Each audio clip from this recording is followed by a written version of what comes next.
Hello, boys and girls. Hello, all. Taking me your voice again. You know, when the bounce has had a good time, I keep saying it. I said one thing. Someone saw me at the cinema yesterday. I said, you went to cinema? Your voice has gone. That means wedding was very sweet. I said, you know what's going on. It was a sweet talk. You know what's going on. If I don't, it's unfortunate if I come out, I don't have a good time. My voice will be intact.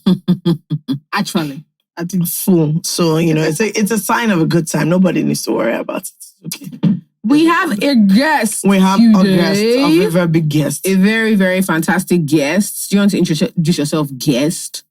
Oh, I nearly was up. It's your girl on these mics. Hello, my name's Chigul. But sometimes they know me as Chioma or just that girl. That very girl, yeah. I'm here with baby girl. She's my younger one. Say hello, please.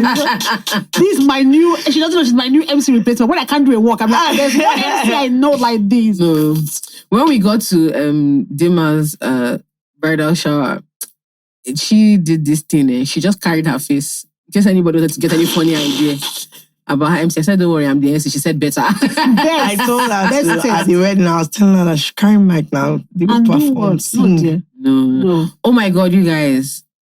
Do people know you can sing?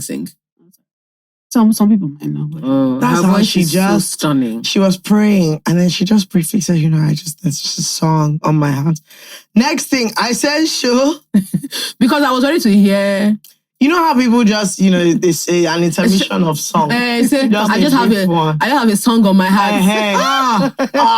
It was on my heart. There's a podcast I listen to, Uncut podcast. They're these three English, British, Nigerian girls. They're really funny. And one of them, Beatrice, she says that in her church. Once those aunties start, they just off the mic. They just turn off the mic. Because some of them don't have that. Because I've been at a church, like when I was in America, like there was a church, there was Father's Day. So this woman gets up and she's like, praise the Lord, everybody. I want to just do a small special number in honor of our fathers. We just thought, I wonder what she's going to say. Maybe Luther Vandross, dance with my father. That's what I was thinking. Hey, she got up. All I have to say, thank you, Father. What shall I say unto my Father? All I have to say, thank you, Father. Thank you, Father. Chioma was under the bench because don't look at me in church because it's the wrong time for you to turn your face my way. I was under the desk and she's finished. Thank you, and she sat down. Yeah, someone did that at my grandma's. Service pause for like a good. No. My grandma's best friend did that at her funeral. She did a number as best friends are allowed. Best friends are allowed. And she's this one of the sweetest women in the world, but her voice was and is. She's a group singer. Terrible. She doesn't do solos. She's just inside the choir. But she's such a sweet. I don't know. She's such a sweet, gentle woman. Because my grandmother was. What's that in that buski? She was a roaring fire. My grandmother was 7 woman army in one man. That woman was scary as hell. But her best friend was really gentle with the voice. And so, do you know what cracked me up? My grandmother and her best friend, they went to the same church, an Anglican church in Ushodi. I did. My grandma used to say she's going for choir practice. I used to say you. Like, when did you start? Why would they do that? And she was very faithful with that choir. Yeah. Their voices were terrible. Mr. Dimma just started. I said, yeah. And we were all so sad, obviously. But at that point, me, my brothers, my cousins, we just refused to look at each other. Because we were still young enough. We were still young enough to get slapped, comedy. God sends comedy at times like that. And it's the weirdest. She sang that song. Yes, she did. She sang that song. Yeah. I love that. Every funeral I've been to, there's something funny. Something. She's still really sweet. Even my dad just turned 60 a few months ago. She was there. She's the one that gave us souvenir. That's true. Yes. So she's always been a sweet lady. That's true. And guess what? This morning, I still use that neon towel from PK's birthday. Absolutely. So towels are necessary. Very much. Towels I said, and it's not just bright neon colors. Different colors. Alternative. And she insisted. So I can't lie. It was obvious who my friends were. Very alternative looking bunch. I can't lie to you. It was clear. So she just because Jola's dad had a symposium for his birthday. Yes, Yeah. Oh, okay. No, not party. You're thinking it was a party. A meeting of minds. Okay. Yes, a conference. symposium. Genuinely. Yeah, he has to have a worthy birthday. No, like, it I was. can't mark 60 and just dance and Yes, rise and that is not. Let's talk about how to move us We forward. spoke about things. Yeah. Things. Yeah. But it was obvious who amongst us was in the youth. When they put my friends in one corner, all of us looking crazy as hell. She now picked out she said the colorful. She actually picked them out. She said, no, this one's for you and your friends. I said, thank you. Thank you, Grandma. Oh, sweet. Very cute. Speaking of parties, you guys, wow. We had it. We had a time. This weekend was... Saturday was a sat. It was. No, we were very... Saturday, we did. Forever, we did. Yeah, forever, we did and then. Forever, No, the thing is, we actually did a lot. Yeah, it was so much fun. It's been a nice couple of weeks. It has. Enugu was banging. We came. It was. I said, Enugu said, Then Lagos said, wow. It was a nice couple of It was amazing. Lagos said, I see you. Dear. I'm ready for what you... I said, if Enugu thinks that they did something. Yeah, we bomb around. Lagos said, wait for me, I'm coming. Yeah, we bomb around. We bomb around. No, it was a sweet incredible. I'm not the bellow, we could not hear it. The road was saying, wow. No, they didn't hear it at all. This was my first, this was the first time I was a bridesmaid at a Catholic ceremony. So in the morning, y'all look Christian in your dress. Y'all look Christian. You know something? First of all, Dimma knows the kind of friendship. So the first thing she did was she did not when people say, "Oh, I'll buy you the fabric, I'll give you the color." She did not trust us. So it's style. She had no style. She even fooled us. She said, "Oh, this is the tailor making your dresses." So when I got there, I said, "Oh, can we?" There's just like a mesh. She said, "No, you are not allowed." I said, "Oh, what's?" She said, "No. You are not allowed." These are the instructions because the priests, they were very lovely, but it was clear like they were strict. Like, this is what we're doing. Also, I didn't realize that. I thought time was they give you 10 minutes. No, they start on Dimma said, no, you don't understand on the dot. So she literally, we got to the church at maybe 11:50. Maybe 11:52. Yeah. It was like 8 minutes too. Yeah, so I thought as in, okay, we're here now. So they'll just, no, you don't understand. Somebody just come outside and... He came out and started like hustling us along. I was like, no, but we're here already. I don't know how to explain it. They drove the car with Dimma in it. Her dad was waiting. Drove the car, maybe 11:59. I don't understand. As she stepped her leg out, they said, play that thing. Yeah. I think they were just like... And she had tried to explain to us many times that you guys don't understand. They will start without you. The Orthodox churches won't. They don't wait. They will start without you. But it was a really nice service. And I think what was nice for me was that, yes, the church is very beautiful. Our Lady of Perpetual Help is a very, very beautiful church. But it was clear that the priest knew both of them quite well. You could not. He wasn't giving a very general sermon. You know that this man knows the two of them, knows their story. He's spoken to them, and she was like, he was the person that did. So because he was the father that did their marriage counseling. He knows their story and then he knows their personality. So when he was talking about how Dimma should be supportive to Obina, it wasn't general. This he's the head. He's this.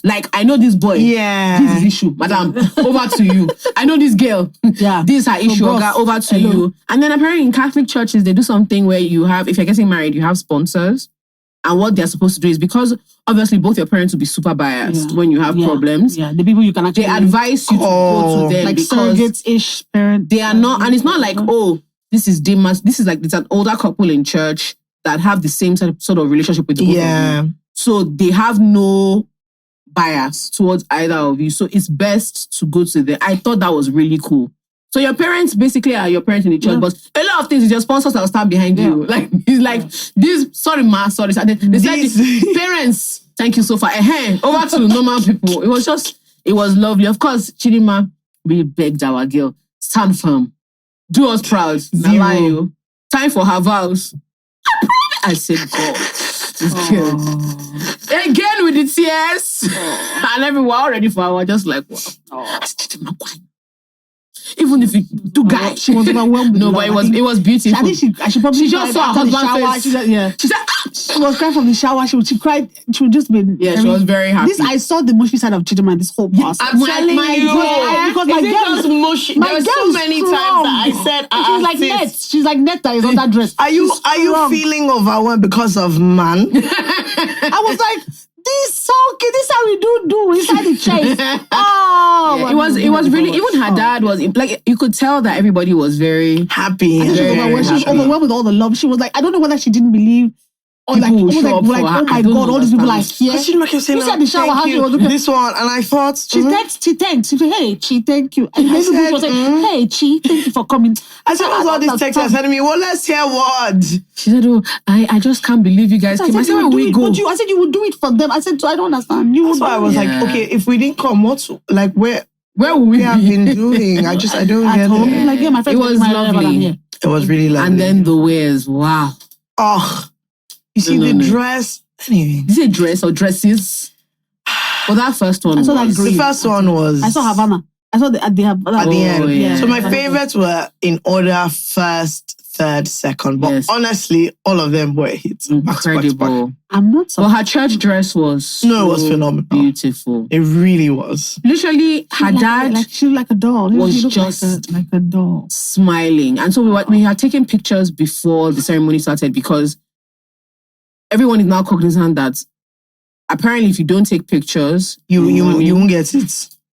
Everybody starts to hustle you at some point. Like parents and kids start to act like looking at your album and seeing yourself with shining oil upon your face. Your brow is now doing Nike did because somebody have robbed you, kissed you. Then there's somebody by mistake, probably fall down your chin. There's somebody inside your picture. No, take your pics early. So when she wore her after party dress, me, I already knew everything was going to be nice. So literally, her husband had just come in to take pictures. Chidima came downstairs. The person that married her, he was very like, you know when, and it was such an honest reaction because he was standing and then he had her coming downstairs, so he turned and you cannot believe your luck. He just opened his mouth. He couldn't. Plus, photograph. All of us were just like, He wasn't out. Oh, I said all of us. Plus makeup artist, plus bridesmaids. I said it was unbelievable. And the thing is, like, I knew that outfit was coming, and I said no. So I remember I was telling Dami, so he was saying, oh, he doesn't have a great video of the last dress. I said, I want to tell you something. If you fuck up and you don't get that last video, it cannot work out for you. I want to I said, let me be the personal one. advice. I said, let me just give you know what I mean? I said, I'll give personal advice that if, as you are now, you're not convinced that what you have of that dress is enough, is the one. Adequate. Go and look for a money shot. I said, better go upstairs and stand. And he did, though. He did. He got I said, better go and stand. I like him. I don't like him as a I like him. I know, he went back. Very hands-on. And then I saw it. I said, like a class prefect. He was like a class prefect. Move back, KJ. This is my job. They are paying me money. Come on, dress back. Also, all of you to use it for cell phone. Move. The funny thing is that if you see, because like after everything, obviously, Pedro was dancing. It's so funny when you see Emeka like after the walk. Yes, so. When he's inside, he's just like, He's very strict. When they walked into the reception hall, obviously you know how it is now. There's a barrage of like, only God knows who they are. Unofficial. It's all I'm like, it's all of the people that have brought all of unofficial photographers, people that have videographers, random ass photographers. It happens at every wedding, and we're just like, sorry, whose photo? Who do you represent here? Who are you to? Who are you to he or shame? Why are you standing here? No, because there are people that tend to say, this your thank you. For this wedding, them. Now you see, literally, I saw them walking and the barrage, and Bet just looked at me and just shook his head. He was just like, on that, I just saw him. He took a deep breath, and then he just started. He just did like this, vroom. So everybody's clear. Move back. He's like, I need to take a picture. Someone else said, I'm taking a picture. He said, I'm taking a picture. All right, boys and girls, this fantastic episode of I Said What I Said is brought to you by AfriChange. AfriChange is the easiest way to send money across Africa and internationally everywhere. There are very low fees, no processing time, if any, very tiny, and you get loyalty points the more you use. Yes. If you are in Nigeria, you can pay your bills in Canada. You can send money to Canada. Exactly. You can also pay your school fees in Canada directly from Nigeria in Naira. If you are in Canada, you can send money to many, many countries all over the world. All right, guys, so get to supporting people who support us. Enjoy AfriChange and enjoy the rest of the episode. That is africhange.com. No, I have a minor complaint now. See, there's now a thing. You're like, better be a good complaint. It's a good complaint. Okay. Sorry. No, my useless complaint is still for later. This is a good complaint. I understand genuinely what the hospitality industry is and how important optics are. But now everybody has a content creator and it is the most irritating thing. So the makeup artists will have... No, it's not like... You mean like vendors? Yes, vendors will have their own... To document their work. No, because if it's document your work, it's not the bride and groom that is your work completely. So the makeup artist will have one. The stylist, they're still selling market, Jola. The small chops vendor, market. then run all the... No, but but if you think about everybody it, has to have a story. And every food, every vendor. But then what you now realize is, so when you get to the event, all the vendors, content creators, so now you've snapped the plates coming out, the small chop, but now you just want to do general. Yes. Okay, inside your general event, why is the small chops camera person pushing me? Because he needs to see the why because are you real. pushing when he me? does his real, you I said, listen, the bride and groom have come out, they're dancing with their friend. As a friend of the bride, why are you pushing me? Because I'm doing my work, man. It's so upsetting. Because somebody has told him, if you don't get this, I will fire you. And in his mind, he said, I don't give a damn about these guests. It was very... It's gotten really like... crazy. Honestly, and there's so many that you keep everybody. I keep looking around that. Okay, I just want to know who are all of you? Like, what do you like? There's no social media. Because I'm like most weddings, I'm like there's no press here. So you people are. You people are official because you don't have. They have photographer. The photographer has a photographer. Photography in photograph. Yeah. The photographer has a photographer. Photography. I feel like they need to learn to be a bit more demure, cute, very mindful. But they don't care. Well, that's why I've seen. That's why even like when it comes to and then when the bride and groom walk in, I always, if I empty an event, I make the guests sit down.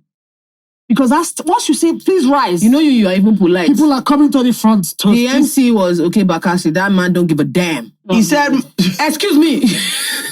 Okay, he doesn't hear to. He will just adjust his trouser. He collected sit down. He collected his people from the parents, and I'm sure Dimma's dad and probably Obina's dad had probably given him. Of course. Yeah, I'm a nonsense. Of course. Don't look. Sit down. I don't want anybody rushing, but they will still do. There's so many things that I'm just like, and they don't even think about. Okay, this is a couple. You are literally. These are two people coming out. Everybody is here. We're all of us, including you. You came for this wedding.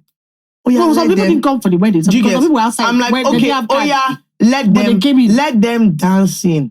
Yeah, yes. You said no. Now you're moving closer to them as they're dancing. Closer to them. Your camera, you want to put it inside their have face. This umbrella light. And that's like why I'm like, what is this umbrella? You are not like, and I'm like, you are not the official anything. We can't see because your umbrella light. Nobody knows why you are here. Who you are. There are somebody you carry the umbrella. And I'm like, you need to step back. FK, you're talking to yourself. You're talking to thyself because you are assuming that these people are listening to you. They say, my Oga said, who is the Oga? The person who's doing small jobs. Who is the Oga? The person who's taking pictures. Said, I should videotape their videotaping. So I'm videoing their video to do a reel of the video that they are videoing inside the page they're videoing. Bro. That's it. That was a lot of fun. FK, you weren't on my table. So it was me, Fejir, Kende, Maz, like they were famous on our table. Now, what's the normal thing to do? Be classy.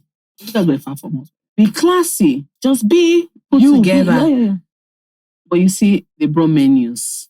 They didn't bring one menu to our table. They brought menus. Now, the unfortunate thing was, if we were where cameras could really see us, we would have behaved appropriately. Beth, that's when I now started saying things like, oh, I don't really like ofada rice itself. So how we'll start is you bring me jollof rice with plantain, then white rice, plain rice with ofada sauce. Then, Kenny, have you tried abacha before? Okay, you bring abacha. No, that's what, you don't understand. Our table actually looked like we paid for the event. At a point, I now called the guy back. I said, sorry, please just start taking it, take it back. Just carry the thing because, people were passing our table. Then the small chops, uncle. No, our own table. You see, we were on the noise makers table. We were normal. We was normal. Yeah. So me, Tia, Taiwo, Stella. Yes. We're plenty. Yes. So we sat down, and we're just in the back. Everybody does it. And everybody tried something else so that we will know what is what. And what to recommend. You know what I'm saying? Each person took one so that we will all balance and know, okay, this is the direction we should all be going in. Yes. Because I'll be honest, I had a first thing. I said, no, this is not the one. Somebody else said, please, excuse me, we have to run it back. The lady was looking at me. I said, you will run it again. Back for me. This is what I've changed my mind. Yeah. She was looking at me that I said, I've changed my mind, my sister. I'm still on that small chops. Carried this thing. Oh, but the small chops was divine. It was fantastic. Everything was beautiful. I've not seen where a puff and a mozart just came together so nicely. It was a mozart and then the chicken. Seasoned. Lovely. Chidima, I don't know where she packed us from. Her friends are rowdy. Well, we sort of like make the party where we are. Rowdy. The party is where we're at. Like literally. Even because Taiwo loves. See, we showed them in Enugu. We came and showed them in Enugu. Taiwo loves party. Yeah. That's her element. No, that's where we were. That's where she shined. I saw her next to Taiwo, so we were. Oh no, Taiwo is her element. Then one of them pass and said, "Do you guys want drinks? You have champagne? Do you guys?" I was like, then I saw. So we were one guy. That uncle that passed. He saw us. He said, what are we doing on this table? What are we? You people need things. You need things. He now came. He brought one. I said, Uncle Haba. Look at us some now. champagne. Babes like us, is it by red? Bring champagne. Let's know what we are doing. Champagne arrived. 2 bottles, they were to buy one other. I said, you know me. I just saw Omina's brother just came. He just said, here, put champagne. I said, I love that wherever I am, my character has preceded me. Because he knew, he said, don't worry, I already. He said, from me, no go ahead you. I know. Ahead of you. I know. I heard what you were asking. He said, he just told the guy, see this lady. He just bring the champagne. I said, this is what I love. Yeah, it was a fantastic party. I loved it. I had so much fun. By the time I was leaving, I can't lie to you. So, when you're having fun, you don't really pay attention to yourself. Oh, when we got outside and I got to our friend Bolu's car, I just saw my reflection. Oh my God. We're saying that, when you send your children to school, they played and now come back. The bow you put in her hair, it has fallen down. One socks is out. I looked rough. You're like, where is your bag? Was that elegant dress? Were you on sale pass? When you're on sale pass. That's what I'm saying. And so I just was like, Jola, what happened? By the end of the night, I was wearing my slippers. I was wearing Taiwo slippers. All things were just going on. My wig was like this. My makeup was like this. My dress shifted. It's called catching fun. You caught fun. It was fantastic. Then when we were saying bye-bye to Dimma, she said, I don't even know why I'm still here. I have to go for Thanksgiving mass. And we were like, girl, I just said, girl, I love you. Dimma went, Dimma did, this is what it took Dimma left. I said, let me tell you something. My sister can never make it. Yeah, no point. I said one thing about the time I've had this wish you well tomorrow on your Sunday. It is a complete night. I cannot be awake into the morning. I said before afternoon, I can never rise up. And the thing is, I said, we're all laughing. Dimma came out. Me and Mama said, baby down. I said, man will change. Small married like this. Dimma did dance. Real dance. So not all those dancing. Even though I said, sure. I said, my groom. Mine. Yeah. Even their parents. They were dancing. Were so happy. I was like, are these moves? Because Dimma's mom is fun. She's fun. She's a lot of fun. She's a class prefect of social prefect of the day. I said I gave her social prefect of the day. No, they had a blast. And that's why I love when people are having a great time. At their party, yeah. But you're not allowing yourself because no, you're cooling off. There's always like the temptation to hyper fixate on trying to fix. No, just enjoy yourself. Have a good time. Things for you. Yes, have a good time. Also, shout out to Casey. Let's leave it there. Yeah. And his masquerade. I don't. Shout out the masquerades were a moment. No, they were a moment.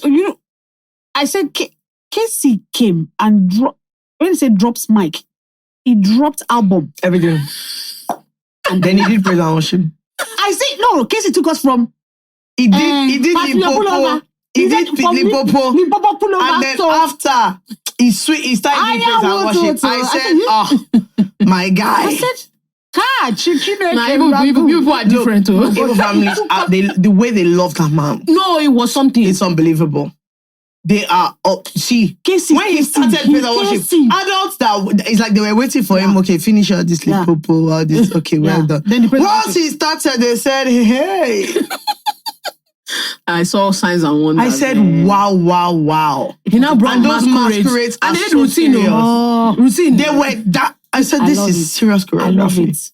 I love it. We're a one-man show wherever we go. I love it. It was so much fun. And I love it. It was so much fun. Congratulations to our friend, dude. Yes. Congrats. Don't marry. Igbo culture, everything on display. The DJ was sweet at that. No, it was a time. It was fun. It was a time. I really had a frolicking. No. It was a frolicking time. Weekends. Yeah. We did two wonderful weekends. One abroad, aka Enugu, and then one here. Yes. You reached to call it abroad in this economy. Yeah. That was my own summer vac. Once upon a time, that was the amount of ticket to London. So legit. We went abroad. Enugu was abroad. Fun. And I love things like this because it always feels like a reunion of people. You're just and all of us have gathered. And we're just I met you guys. Like, it was literally in Enugu that lovely. So I mean, and those connections will probably stay forever. So I mean, I've met like wonderfully a sweet one, lovely time. Yes, I enjoyed it. Anyway, so that's that. I know people. You guys have already tried to beat me if we don't talk about it. Okay, we've talked about it now. We had a great time. Yes, we did. We looked lovely. Yes. Look, I don't know what else to say to you. Exquisite. You look like a glass of champagne. Oh, my sister. Bubbly. I said, oh, FK, you're bubbling. Easy. I was passing. One uncle said, no, you look good. I said, let me not lie to you. I know. I said, sir, you're gonna. She's not vain at all. I said, sir, you're gonna. No, because I was trying to. I said, let me not lie to you. With all the compliments I've got to today, you're gonna have to do better than you look good. I said, is that where you want to start? You will join the back. You would have just. You are giving the car a key to a Lamborghini. I said, you will start at the back. Drive home. Like I said, we used to go to, remember when we used to go to the same Sunday school in Parkview? I said, my bro, on a tree level. Sunday school in Parkview. That's how many years ago? I said, my brother, is that where you want to start? I said, this is champagne I'm drinking. This is 12:30 a.m. This is what you want to discuss at this hour. It looks good. It was really good. I was in my big sister element watching the younger ones enjoy. I was like, oh, this is so cute. Even I said, are there single guys? I'm not sure. So I used one eye to peruse and then the other eye to enjoy what was going on. But no, they definitely were. The problem was, they were too young. I was too focused on fun having to even face who is guy, who is looking.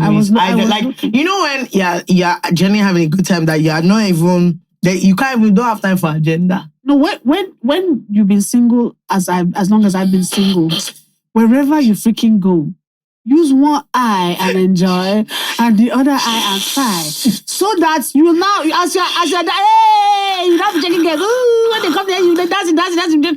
How could this guy be 30s? I don't know.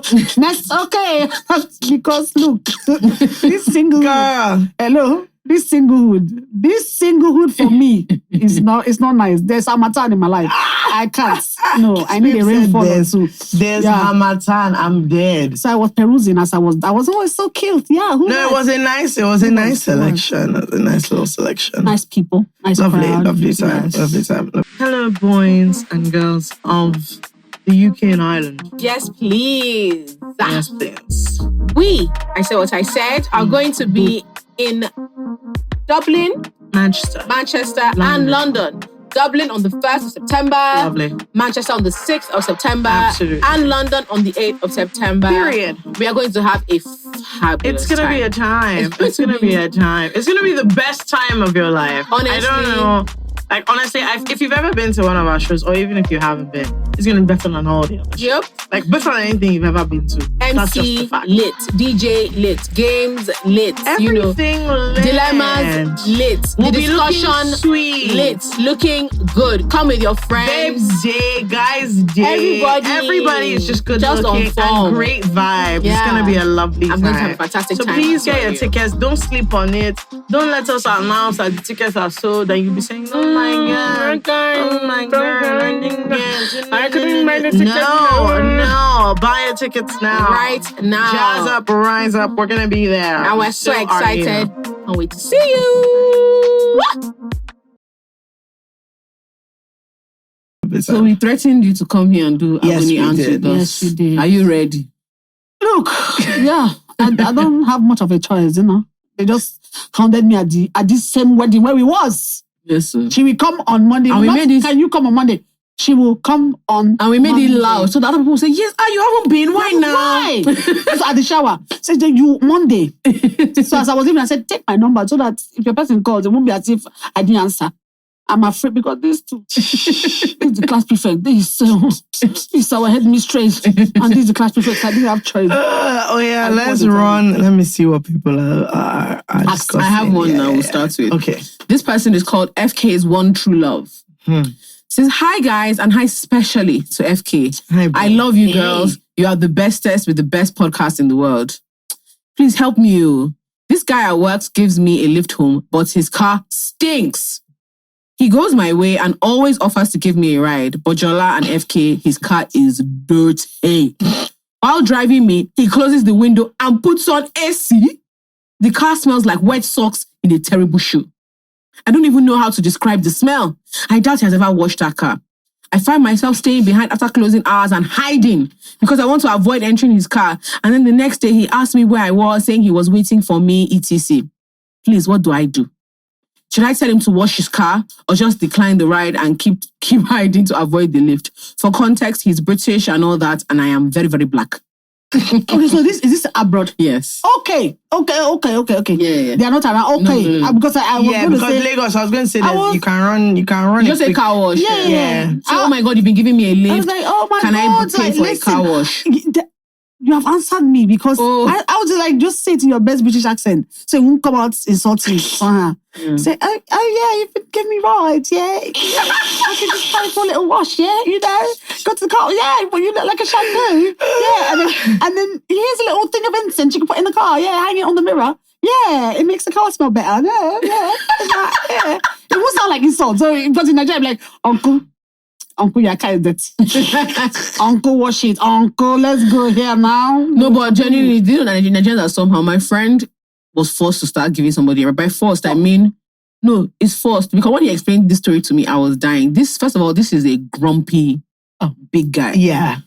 But he was working in like a civil service adjacent type cop. So it wasn't like full civil service culture, but it's a parastatal.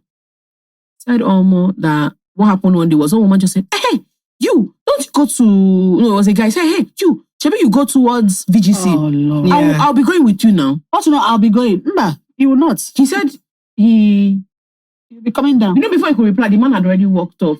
So she thought, I said he gets to the parking lot, the man was, you know when somebody has leaned on your car? Say, hey, let's be going now. Once he entered the car, he said, who sits down here normally? I just said the car, remove the shoe, balance his leg. Oh, that's your last ride. And That's your last ride. And the guy, That's your and my last friend- Yeah. ride. He said it was the rush hour traffic to VGC is long. Oh, you gonna be in it in your He said bus, the man- in the car, in your Uber. He said the man will say, this your music is heavy, because he listens to hip hop. I said, let's be alternating it now. I would turn it up. He said he couldn't get rid of the man legit for like 3 months. Oh, that's no. insane. It took As me in, a you're while. inside my car. Nah. How can you become a prayer point? Okay, no, now. like you have become a prayer point. So because Lord bless him with his own car. Father, Lord, please send him his own car. Father, send him his own car because I need him out of mine. No. After I that think first comment, you should offer to like take I the think car you for a car should wash as a definitely- thank you. yeah, just I say, think just 'cause say. the thing is, you can't just gift the car wash. I think you should be like, I have organized, as in, is on Saturday. No, do it like a surprise. Like, you don't surprise that. We are here to take your car for a wash. Voucher this person does not think their car is dirty. You have to say, no, today. And as long as he don't smell. I was going to say, right. I don't know.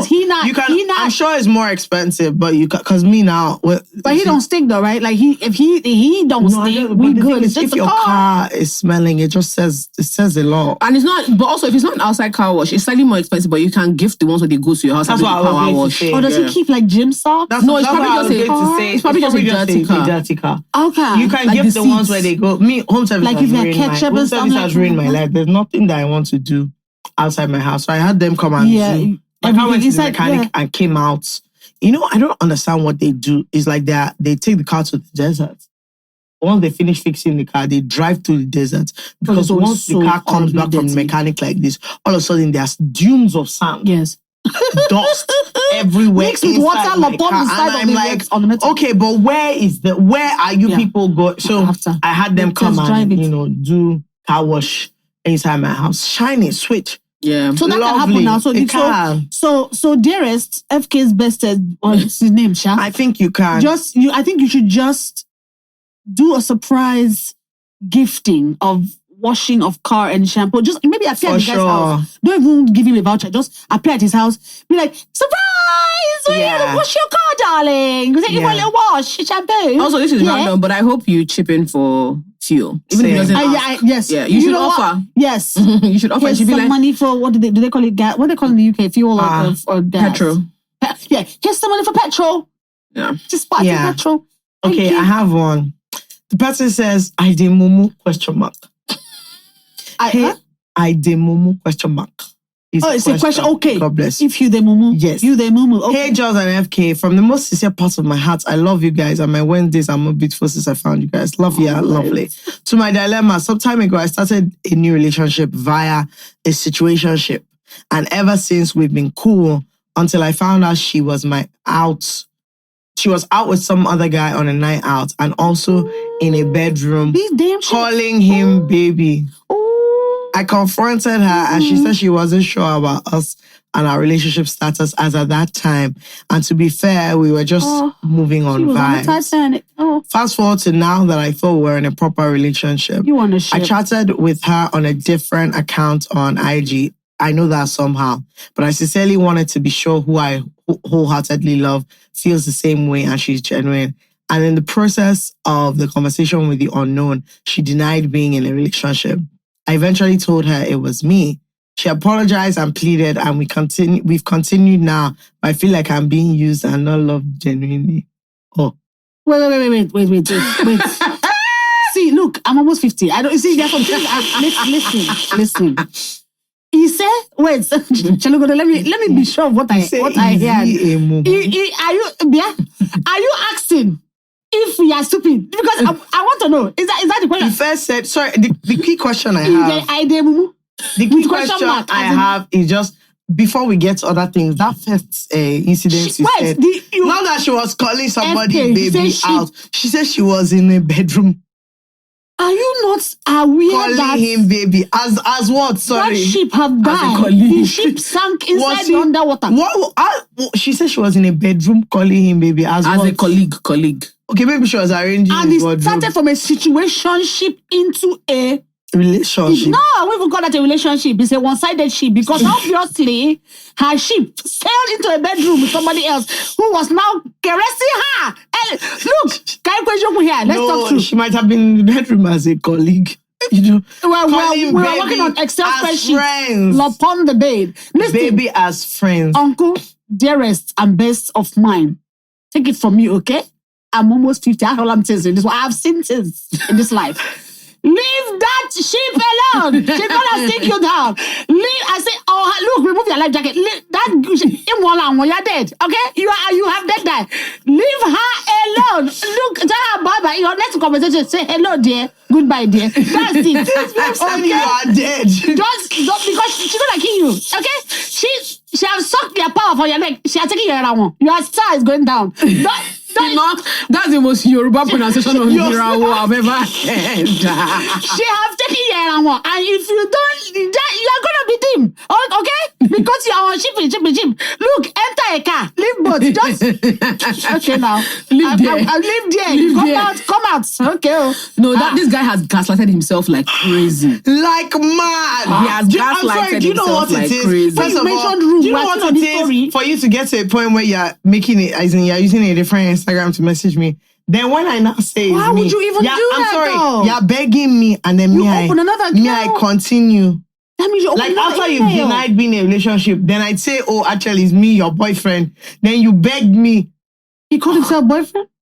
No, what I'm saying is, after Nigga, using no, you didn't. the No, you Instagram didn't. account to message her that she said she doesn't have a The boyfriend. fact that he did that He tells me a now lot told about him. her. Like, no, that's a problem. That's a And then problem. she begged him, and they're now still together. I said, what? Oh, honey. He's gaslighting himself like mad. Like- I think crazy. can I listen? Can I be evil for 2 seconds? Listen, I course. think I need you to plan something with this bitch. I need you to arrange something with this bitch. I need you to just string her along for a little bit and drop He her off cannot the bad string. habit. Let He me tell you cannot string something. anything. He is the string. Okay, you are the rope. This guy is the rope. He cannot. Do you know that it's one of those Okay, situations where he actually doesn't even have it in him to He string opened a her. new. Do you know what it takes to open another Instagram account? That means you have a new email. That means how many emails do you have? Like 3. because you have to have an email address to open a new Instagram Yes, account. and not only that, took the she time. answered him, and he now revealed to her. You know, said, surprise, it's me. He said, you lied And to that me, fucking girl. girl, she said, sorry, please. She said, please. sorry, I'm very sorry, please. I'm so sorry. I didn't know what I was doing. Please, I'm very sorry. Okay, well, okay. And he accepted it, and he said, now they are continuing what? Do we believe in redemption though? Continuing But what? she I might don't have believe in any changed. She redemption. might have changed. She might have just seen like. Chigul, which of the redemption is No, this? I'm just saying. Like I said, Can I just- I've which been through redemption? I've been through some times. Which Okay? redemption is this? I'm Abby? just saying you could be like, if she truly sorry, right? And she be like, I'm sorry, boo, for what I had did to you. But I'm here now forever. You might give her a chance. Don't be evil, all right? God said love each other. We gotta love one another. I all pity right? this boy. No, listen, but you are the string. I need you to know. You is a rope. You are I pity this boy because honestly, he's in a helpless situation. He's the one that's not helping himself. He's actually the one that is deceiving That is himself. crazy. No, I He's think, but deceiving cut her himself off. by No, I think you should cut her off. For 100%. No, 100%. This babe Cut her doesn't off. like She you. does, no, she's trying to eat her cake and have it, and you had the other cake. You said trying. She has, she has baked 3. somebody that has bought 3 cakes. Yeah, eating one all, salted having caramel. all. She's enjoying her salted caramel. And she's not sorry. She's She's like, not oh, sorry. you cut me. Because you keep catching her and she's like, she said sorry, please. When She said she sorry, begged please. her. And somebody, there's problem there. No, I think let her go. I'm sorry, let her go. I love this one. Wow. Oh, yeah. This is from Mercury in Lucozade. What? Who says, hi, Jules and FK. I need your help making sense of what's going on with my partner. He's never begged me for money, but he persuades me into buying things from him. Please note, he works in corporate too and doesn't have a side job. He just keeps trying to sell every and anything to me, regardless of whether I need it or not. Our last argument stemmed from me disagreeing to get something from him as a middleman. He insisted on getting it myself. I insisted on getting it myself. He got very annoyed, saying he has a lot of bills to sort and I should buy it through him. Since then, he has ghosted me. I did ask him if we were in a relationship or financial partnership, and he got even more annoyed. I love this man and promise to support him through thick and thin, but he's not going through anything out of the ordinary. P.S. We earn about the same salary. Sorry. Do you know how mad it is for your boyfriend to be your vendor? Let it go. As in, Let you it go. people are into trade. You know don't what's have killing to me? be there anymore. Because do you know what I'm Let it imagining? go. She's just like, my two best friends said, speaking of toothpaste, I have a carton. I want to bring something have new it. to you. There's a new brand that's out. I want you to try this toothpaste. In fact, I'll give you one for free to try. Then you buy the box. No, that was a transactionship. No. Is a You guys, transactionship. That's How why do we get transactional. here? How can the man I'm with be selling me things? What is it? No, there's nothing wrong with you selling me. Sell me. Tell you what. And I'll have the choice of buying or not, but don't vex me. What I'm Don't saying buy. is this is not your business. I'm just like, oh, I I want to really send my- need to buy It's your side slippers. hustle. Next thing you know, Yes. I have a contact. You're sending me So pictures. what you Then you want no? Then me I'm paying to you. Not that you sent me as in this way you can buy the slippers. But this is the money for slippers that I've now bought something else for me. No, but you know I'm buying that slippers as for in myself, aka he's using me to do business. Transactionship. Exactly. Do you know that this is actually crazy? Because It's mental. I'm imagining that every time she wants to buy something, I mean, genuinely, that she can be like, I don't want to cook. Babe, I want to oil. cook. So I have a can in my car. I have a jerry can of oil. Which one do you like? Granite or canola? Or I also have soap. Do you like bar soap or gel? I'm sorry, it's so insane. Imagine her saying that, like she wants to buy her. The next thing he's just sending her pictures. What if maybe he's like, this from China threads, straight bob, wavy, India hair, these roots, what they call virgin hair. But I have it. No, this is crazy. My dear, this man. Would you just rather not? How can we be having an argument and telling me I have bills to pay? Is everybody okay? I am your bill. No, how can you be telling me in the context I am your bill. I don't want to buy it from you, considering that's not your work. But okay, on the other side of as a babe of somebody who's into business, perhaps for example, paraventure, I'm saying that I want to help my guy to increase his productivity levels. So I will buy market for his hand. Hello. So if my guy is selling on sale parts and I do need a sale part, okay, or I don't need a sale part, is it everything that I need that you just sell? like if, for example, now, okay, FK Angela. As people do your own business now, you say now this podcasts, okay, and you're a guy, okay. He can also help you to push your podcasts forward. If you not see him doing another podcast, how do you feel? How will it do you? It will do somehow. So I say, as a supporter of business, you are a woman who do know what he needs, okay? But let it stop at a certain level. When that one is now vexing, when you get upset, that's why I have a question. We're talking like he's. As he has gone finished. Sorry. That was your lesson from heaven. God was trying to tell you something. The guy has gone. Oh, mom. And do you know why she's telling this it's to your us? money. Because she knows. Because shame cannot allow me to my No, friends. shame. I'm telling you. So let me just tell FK because she's still saying, I love the man, I can call. So he's doing her somehow, and I'm like, you're not serious. I don't know how annoyed I'll be for her if I have to buy every small thing from you.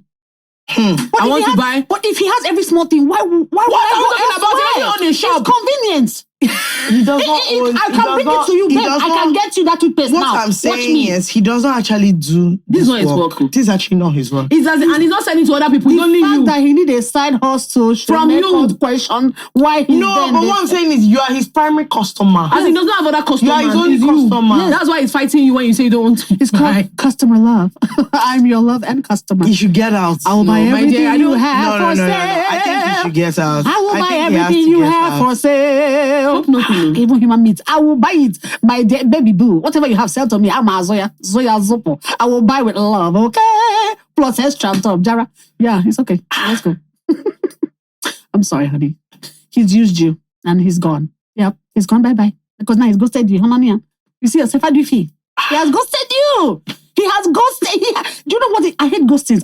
Look at, if I see this guy, if I knew him, anybody that is a ghost, may God, our God, and may he punish you speciality. I ghosting people.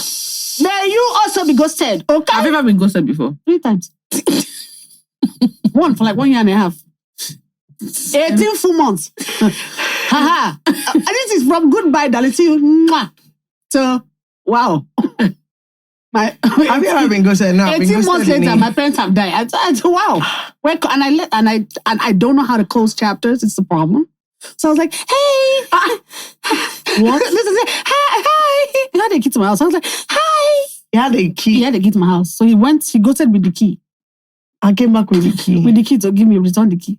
After 18 months. Then he was like, oh yeah, then he lost. So I was like, oh, I was going to give him money.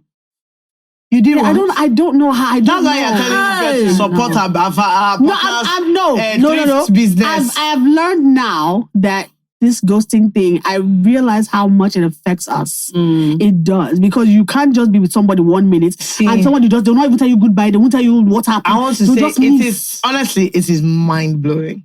I've been ghosted by your brothers. Abroad. Outside Nigeria. Have you ever been ghosted? Yeah, once. See, it ain't a good feeling at all. I was just like, but I rejected the ghosting. Jola, I was about to say, Jola, is it not you that? I'm being serious. You ghosted first, man? No. No. He ghosted me. But I refuse to accept that's what happened. He died. I've seen him, so I know it's a lie, but I believe that person is a ghost. Yeah. That we're all interacting with. You don't understand. When I say that this person I was like, oh my was God. inside my house, as in with their things, as in he had a duffel bag until I'm playing football tomorrow. These are my wares. Like, this is my bag for sports on Saturday morning, 5-a-side. This is my wares for sports. Okay, Friday night, we stepped out in London. We stepped out. You know, better shisha, better drinks. Better shisha, better drinks in the neighborhood. Yeah. Now, where I live in London, one of his friends lives nearby. That one came and knocked at my door. Yeah, what are two of you doing? Let's go. We went. 2 other people came nearby the house, maybe 1:32 a.m. Yeah, I was like, come on. That's a good time. That's a good ghost. Walking distance from my house. I said, I'm tired. I'm going home. You people, lovely time. Now, again, remember, yeah, inside, as in 2 of us left the house together. You are also staying inside the same house with me. I said, here's the key. I'm going to bed. As in, call me when you're coming back, but like, just take this key, use it to open the door so that you don't disturb me when I'm sleeping. Fine, all good and fine, no problem. This is my spare key. When you people are finished, you took a lovely stroll to my home, entered my house, had a shower, got into bed. Normal. Like 3 o'clock, he called me. Oh, we're still out. You know, this one now. Lovely times, no problem. One of my friends was also there. She was like, yeah, we're still out. Am I not coming back? I said, me that I've showered, I've worn my pajamas. I'm in bed. I said, you guys can come here if you want. They were looking for food. You guys can come here if you want to eat. So they said, no. They're going to go to VQ. VQ is always open. No problem. They went to VQ. Do I want it? He called. Till like 3:30, I was asleep. She wanted tea from VQ. I said, I don't want anything. I'm on slumber. I am sleeping. Yeah. As you can see, I'm very much sleeping. You people are very much out. I don't want anything. Good. Now, the thing is, my friend messaged me that, I don't know how to say this, but like they keep teasing him. Like, that guy, when did you start all this one? Any small thing you've called that, do you want this, do you want that? Like, when did you start all this one? I said, did you know he was trying to give you a goodbye gift? They were laughing at him. Maybe he panicked at the moment. He's a simp, this one, that one. Oh, they called him a pussy! I'm sorry. They were laughing at him. Oh, he became And do you know the funniest thing about this story? Maybe like 2 weeks before we had gone, I met sister for the first time. We had gone to our house. And she said to me, you seem like a sensible babe. What are you doing here? Are you serious? I said, what do you mean? She said, when the family members tell you thing my brother, but I want to tell you. She said, I'll tell you how this thing will end. She said, one day you won't see him again. No. Stop. And like, you will not know what's going on. You just won't see him again. You won't be able to reach him. You won't see him again. Stop. And you know, the funny thing is, when we started, this story, I said it now. When we started dating, somebody put us on Snap like this. They did Instagram story. They put us on Snapchat. I promise you guys, I got like 15 phone calls. They couldn't phoned me. And people are phoning him. Can he see who his sister is with? That please, Hey, John. He wants to just John, Tori Alarum. That we went to a house party. One of the close friends came and knelt down. How will I explain to your brother that I saw the 2 of you here? I did not say. I was not wondering that. Now, who are you, my dear Kilele? One day his phone riggy. He has like 18 missed calls. I said, "What is happening?" He picked up the phone. Babe said she left a book in his house. Oh, and she was collecting the book. I said, That's how we got to the tube station. We got to the tube station. He now said, okay, she should not pass the barricade. She should hand him the book. She was not saying, there's no book. She just really wanted to see him. We went out to a party, somebody's birthday club. One girl just came, poured a drink on him. I hate your fucking God. Kinika. I said, where am I? This is just the background. So this is my stupid friend that really lived in life. Wait, so this is the background to this matter. Mind you, when it was time to meet my friends, that year we're still going to Hillsong. This boy followed all of us to church.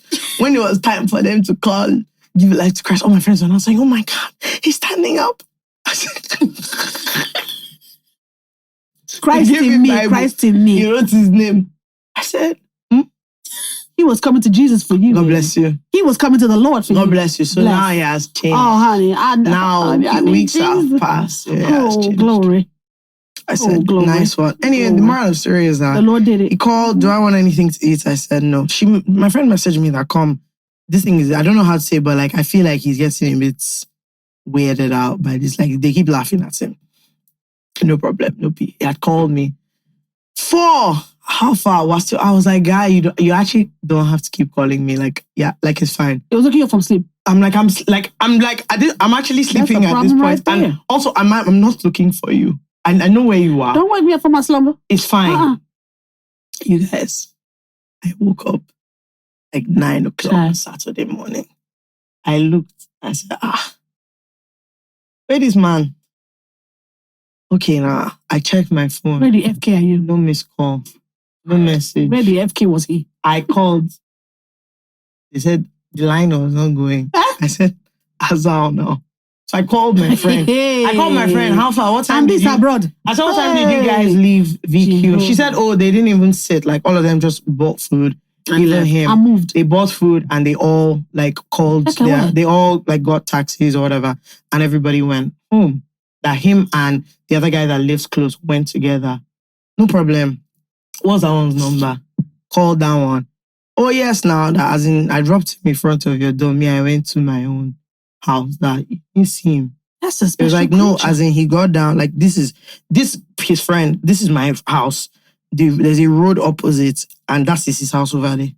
So like if you get down here, you see. It was like as in I'm behind you. Where we got down.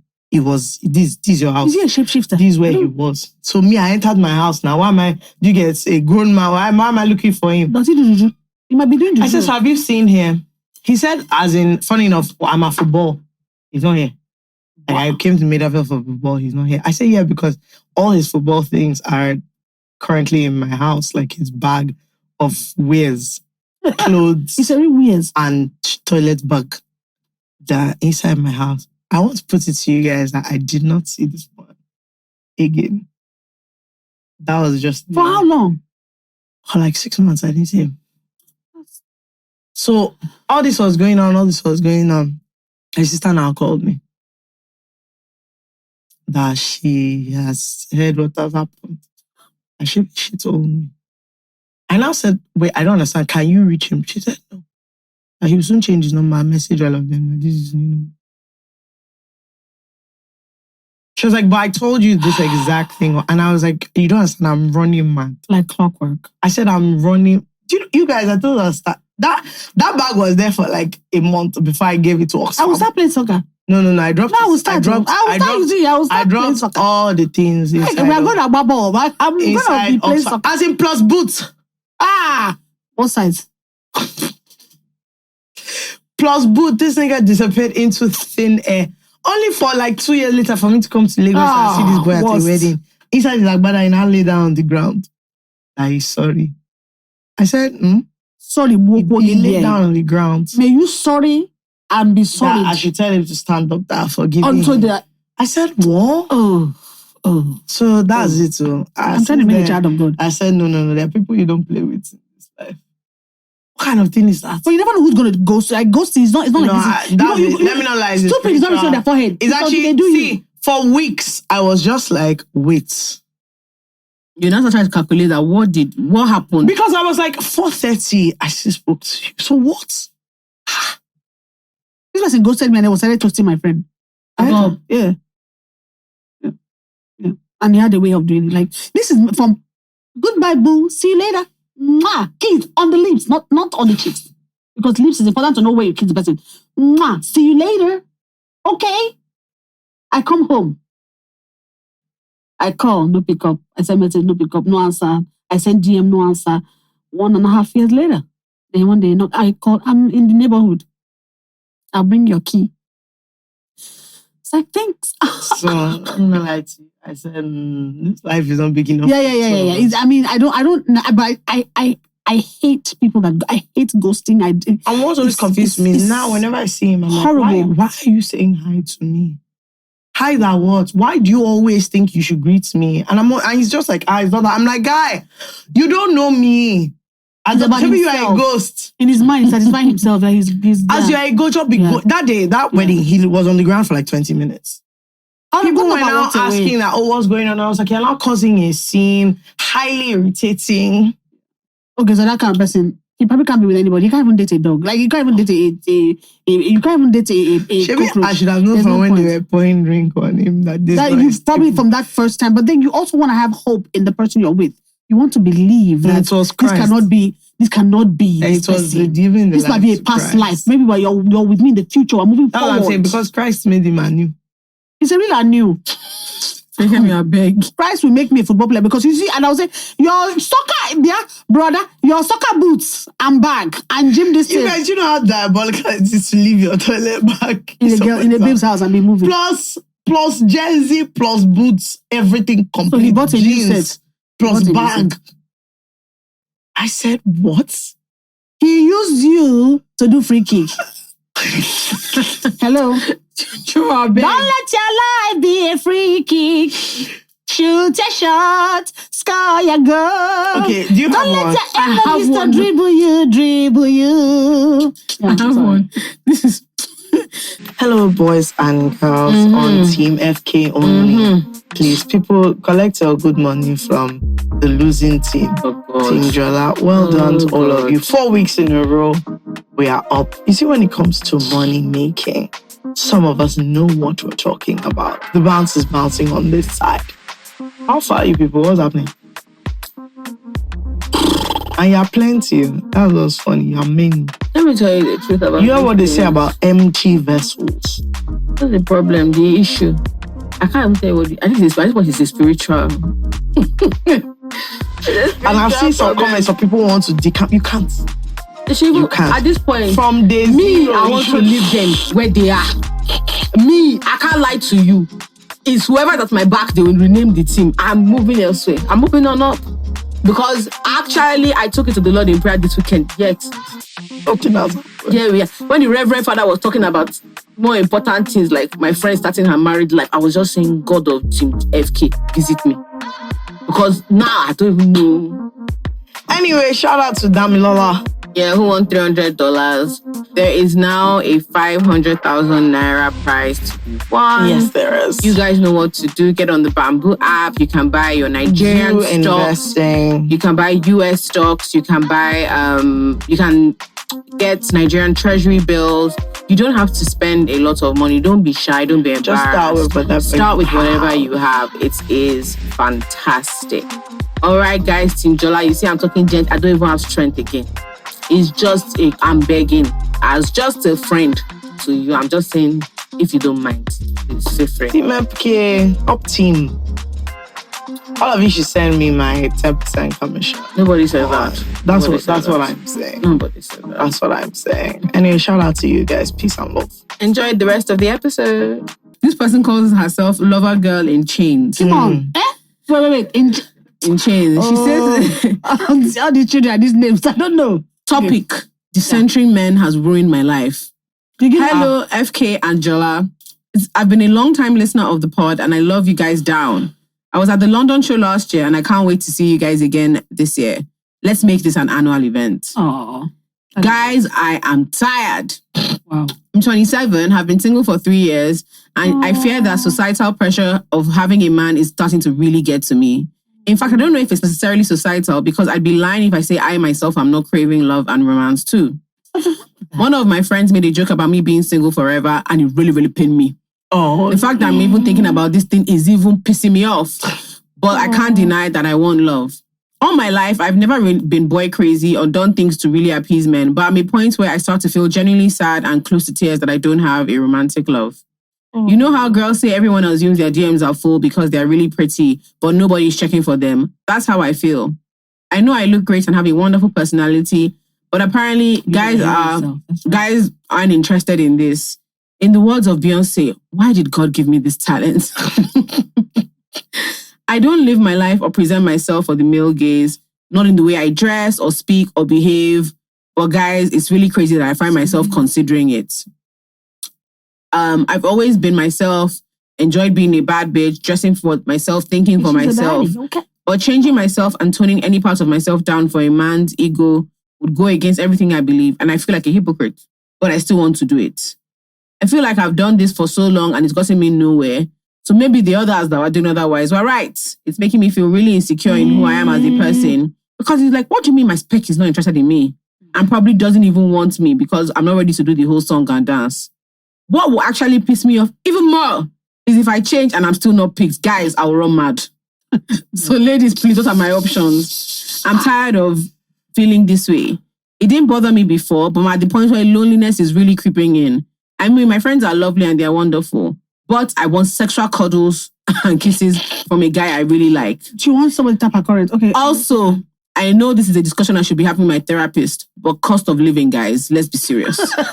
I know, girl, I know. She said, please, you people, we do the therapy. Don't worry. Chima, what do you think? I think, first of all, I've been single for like over 7 years. Anyway, that's a different self-help. Anyway, so I think that if you start to reduce yourself for any reason, you're going to continue to do that, which is bad for you. The race to the bottom. Yes, I think that the person for you has not shown up yet. Because there will be somebody that will be attracted to that confidence and that thing that you have, that is you. Because if you start because of you want to find a man, reduce yourself, the person that you're probably finding might have insecurities. Yeah. Maybe there are people looking at you now like, this baby is too much for me. Oh, let them think that. Yeah, so that the person that is right for you will come. It's hard when we're saying it and you're probably like, I've done this for so long. Yeah. But once you start that whole diminishing yourself, you will continue. It's a slippery slope all the way down to hell. Yeah. And then you'll still be single, and then now you're going to have problems, and then you have to see a therapist again, and then you're going to have a therapist, because your therapist is going to need therapy after seeing you because now you got issues. Don't do that, boo. Don't do that. Hold yourself up, baby. I just think it's not really, as in, I understand where she's at. And the thing about it is all this switching, okay, maybe you start dressing for the male gaze. The truth is it can work. But it could. But in the end, it's not who you are. It's not. And so it's just, it will cast. Right?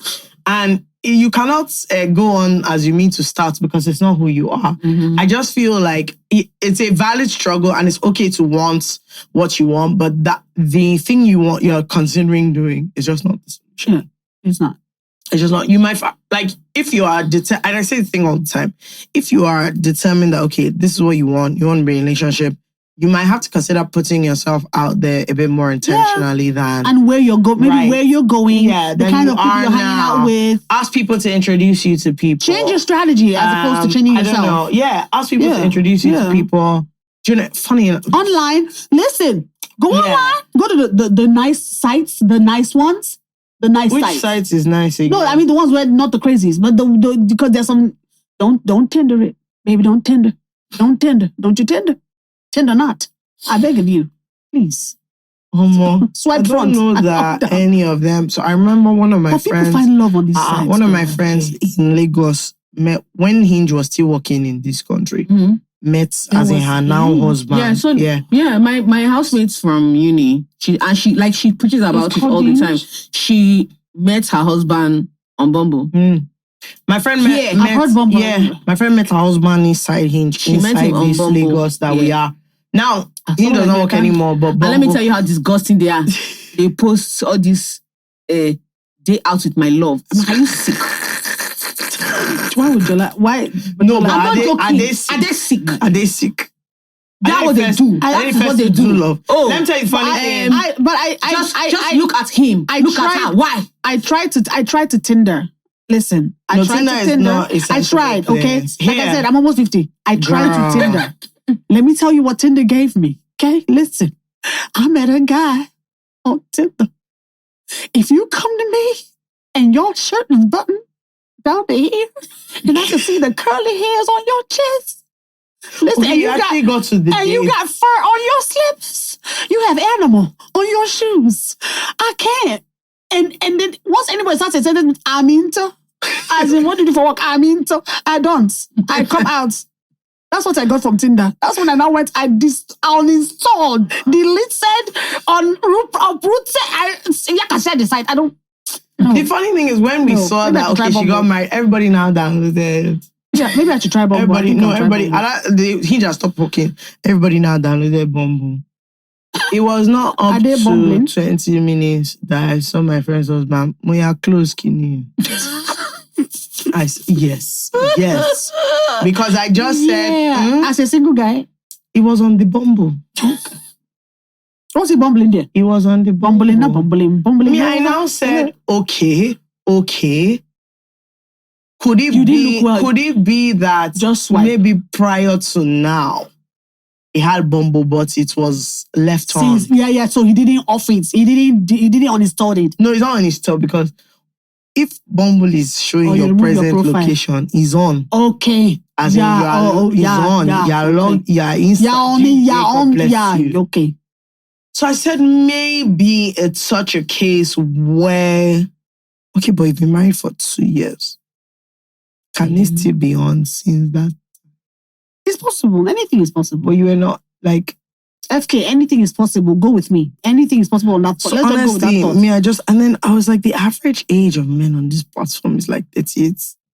So I just said, you know what, I don't know if it's for me. But funny enough, yesterday, someone randomly messaged me and said, oh, there's somebody I'll introduce you to, but like, I feel like I don't, like you're not into that, like you're not looking for introduction. I said, please, say that.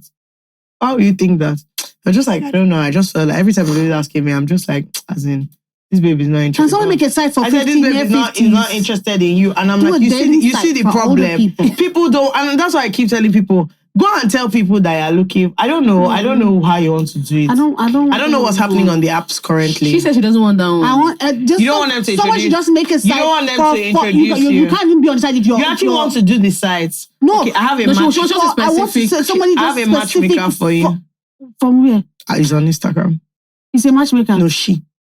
How does she make her matches? She's doing matchmaking.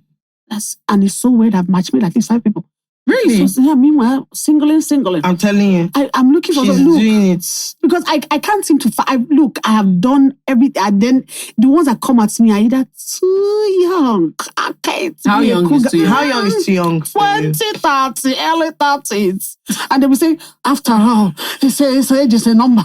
When I am the age of your auntie, of your mother's younger sister, why would you open your mouth and say age is a number? What are we going to discuss? Your school fees? What are we... You have not graduated secondary school. What about your NYSC? What are we discussing? I'm nearly 50. You are here talking to me about I like older women. Waka. Okay, so you're not into the young spice. You don't want to feel young and alive. First of all, they have too many requirements. I ain't got time for that. Like what? Listen. You see, when people start talking about, they're very exploratory, all these sexual. Listen, this right here. We got 2 positions. It's only 2. I just listen. And then that's by the grace of the Almighty God. Because this body don't do too much. I can't bend and flex like you need me to. And second, listen. You hear what I'm saying? So when you come to me like, oh, you want to... Don't teach me... I don't want to learn nothing. I'm in bed by 9. I Netflix and chills. 8:30. I begin to wind down. Reminds me of one of my friends. She told me that I asked her about like lingerie. She said, I wear pants. Do you want or don't want? I don't do all this. I don't do it. They say I have a teddy. Teddy is a teddy bear in the one. This Dunlop monkey. That's the one. That's what the teddy is. So you're wearing lingerie for what? Oh, that is inside your bum crack. I don't wear boys follow me pants. I don't. Because so if you catch me in the night, I'm on t-shirt and short knicker. As in the knickers have my past my nails. So I may be on leggings. As in bicycle shorts and t-shirts. Okay? Cyclers, if you're thank lucky. you. I'm on cycler. I don't. So all this when these young people come. I need a papa lolo. I need someone who's like, are you okay, baby? I'm okay. Say, I'm tired. Say, good night. Kiss me on the forehead. We are in bed. Next morning, darling. Do you want your coffee? Yeah, the coffee is on. Go have a coffee. I don't want to go. Papa lolo. You don't want to be into... I don't want dates. I stay home. Date is my house. Come there, make sure you go with swallow and we eat the soup, swallow. If you say, oh, it was nice, baby, thank you. You wash your side bowl like this. I don't look. You don't want to be outside. What? I know outside outside is where we're watching outside on TV. That's outside. I don't go out. I stay home. I don't. Yeah, come on. I look. Just for a few kisses. I'm okay. Just kiss it. That's all. Babe, you look so nice. Thank you. I cannot believe this woman said a Papa Lulu. I want a Papa. I do. I want a respectable Papa Lulu. And so that me and him say, wait, let's go on vacation. Where are we going? They have more resort than this in Kano. Let's go. They say it's like beach area. Where again? Abuja. Yeah, that's highway. Hello, Cotonou. Yeah. Look, we don't have to go far. Him. I want you to be tired. I'm tired. You should be tired. So let's be tired together. Screaming. Oh, and I feel like younger men will be moving to you a lot. They do. That's what I'm saying. They do. I know they do. I saw it. And you've never considered. I saw it. What of like? She doesn't smile. That's what makes me laugh. What of like 40?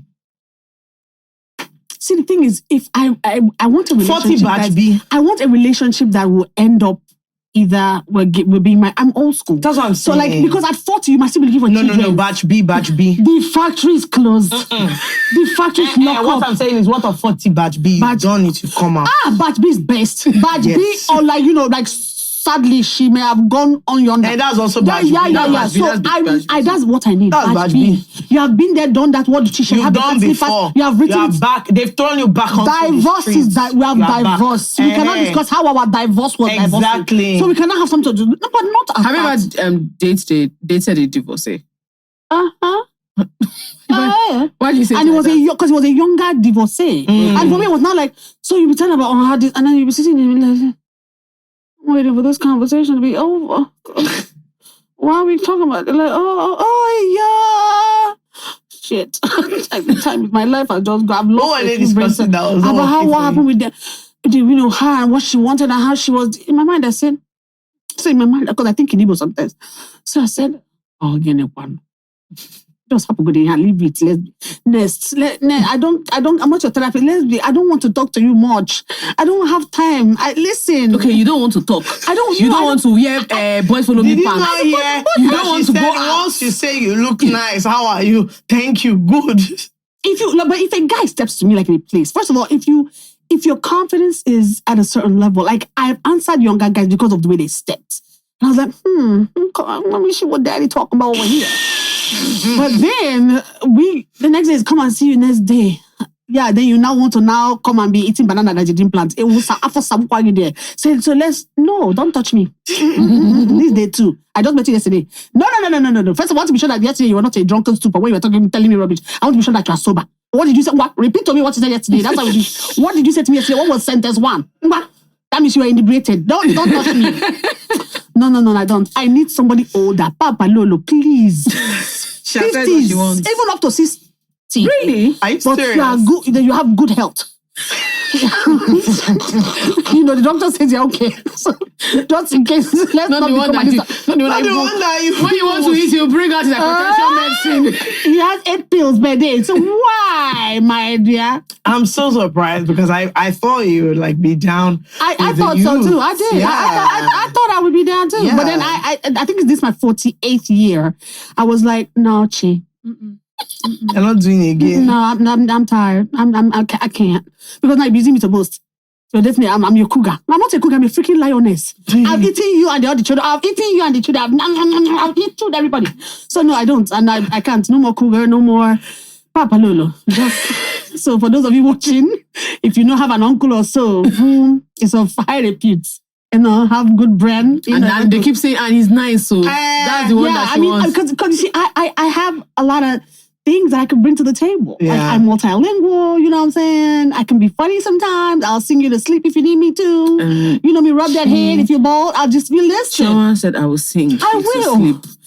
Because my papa on the treetop. I'll sing you jazz. Listen, I'll do it. I will rub your feet. I will give you a pedicure. Listen, I'm that. No, she wants a papa. She wants. When a woman starts saying, "I'll give you pedicure," because other men love. They love pedicure. This thing is crazy. There's nothing older men. It gives me pleasure. There's nothing older men love more than going for pedicure. And the nail be shining. They are into pedicure. I buff you die. Whenever my mom says that, oh, my dad wants a pedicure, he gets so excited.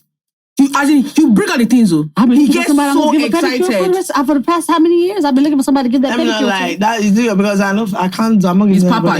True, she wants a Papa. She wants Papa. You know when you've been there, done that. You've gone through this thing.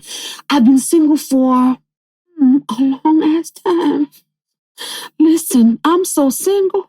Single is trying to be me. Because single is like, I need you to teach me how to be single because you've been single, sis. And I was like, all right, single. I think, do you know what I think? Because you say a batch B, I feel like there should be like a batch B app. There should be a batch B app, honestly. Been there, done that. It's called been there, done that. I think there should be a batch B app where if you've not done it before, you cannot join. BTDT. Yep, BTDT is the app. Yeah, maybe Bumble should have a subsection. Batch B, that's what they should have. All Papa Lolos are welcome, okay? And Papa Lolo stops at 60. From 60 or now... From 60, but Papa Lolo, up to 60, up to 58, like that. Because 48, there's what 10 years. Yeah. But that's when you have your children, they are older, they just want you to have, I want to be somebody's companion. I'm mature companionship. I want a companion. We can companion together, companion. She kills me. Not just companion. Just me and you. That's the name of this episode, the companion. Companion with me. That's so funny. So anyway, you guys, if you have Papa Lolo, please... Let them be vetted by any batch B. By that time, Jola will just a few send their, qualifications. I'm on WhatsApp. I'm on Facebook. I'm on email. Sometimes Telegram. Qualifications. Do you have any looks requirements? Are you looking for a silver fox? My spec is alive. That's my spec. Just be alive. I'm screaming. Be so alive. You're not looking for all these George, all these Denzel, RMD type that they are fine. I don't want you to be too cute because that's quarrel. Outside people. I don't want you to be too fine. You don't have to be 6 packets. I don't need, even if it's one small roll here, I'm just, when I'm holding you, I can hug something because you have. I do go to gym sometimes. So don't be about what you see. You have to. I can be your warmth in the winter and your shade in the summer. So if you need me like this, then take me. I'm open. Okay? I'm open, all right? Yeah. This woman said my spec is alive. That's all. Just be alive up and down. Especially down. Up and especially the down. Then just let's call it a spade. I'm a child of God, okay? I want to be true to myself. I am on the Lord's side, but I also need to be human. Okay? Because she said you should be alive up and down. Down also should be walking. North and south should be on point. Because me again, then we not work the middle. You know what I'm saying? We work the middle, Your alpha and omega should be okay.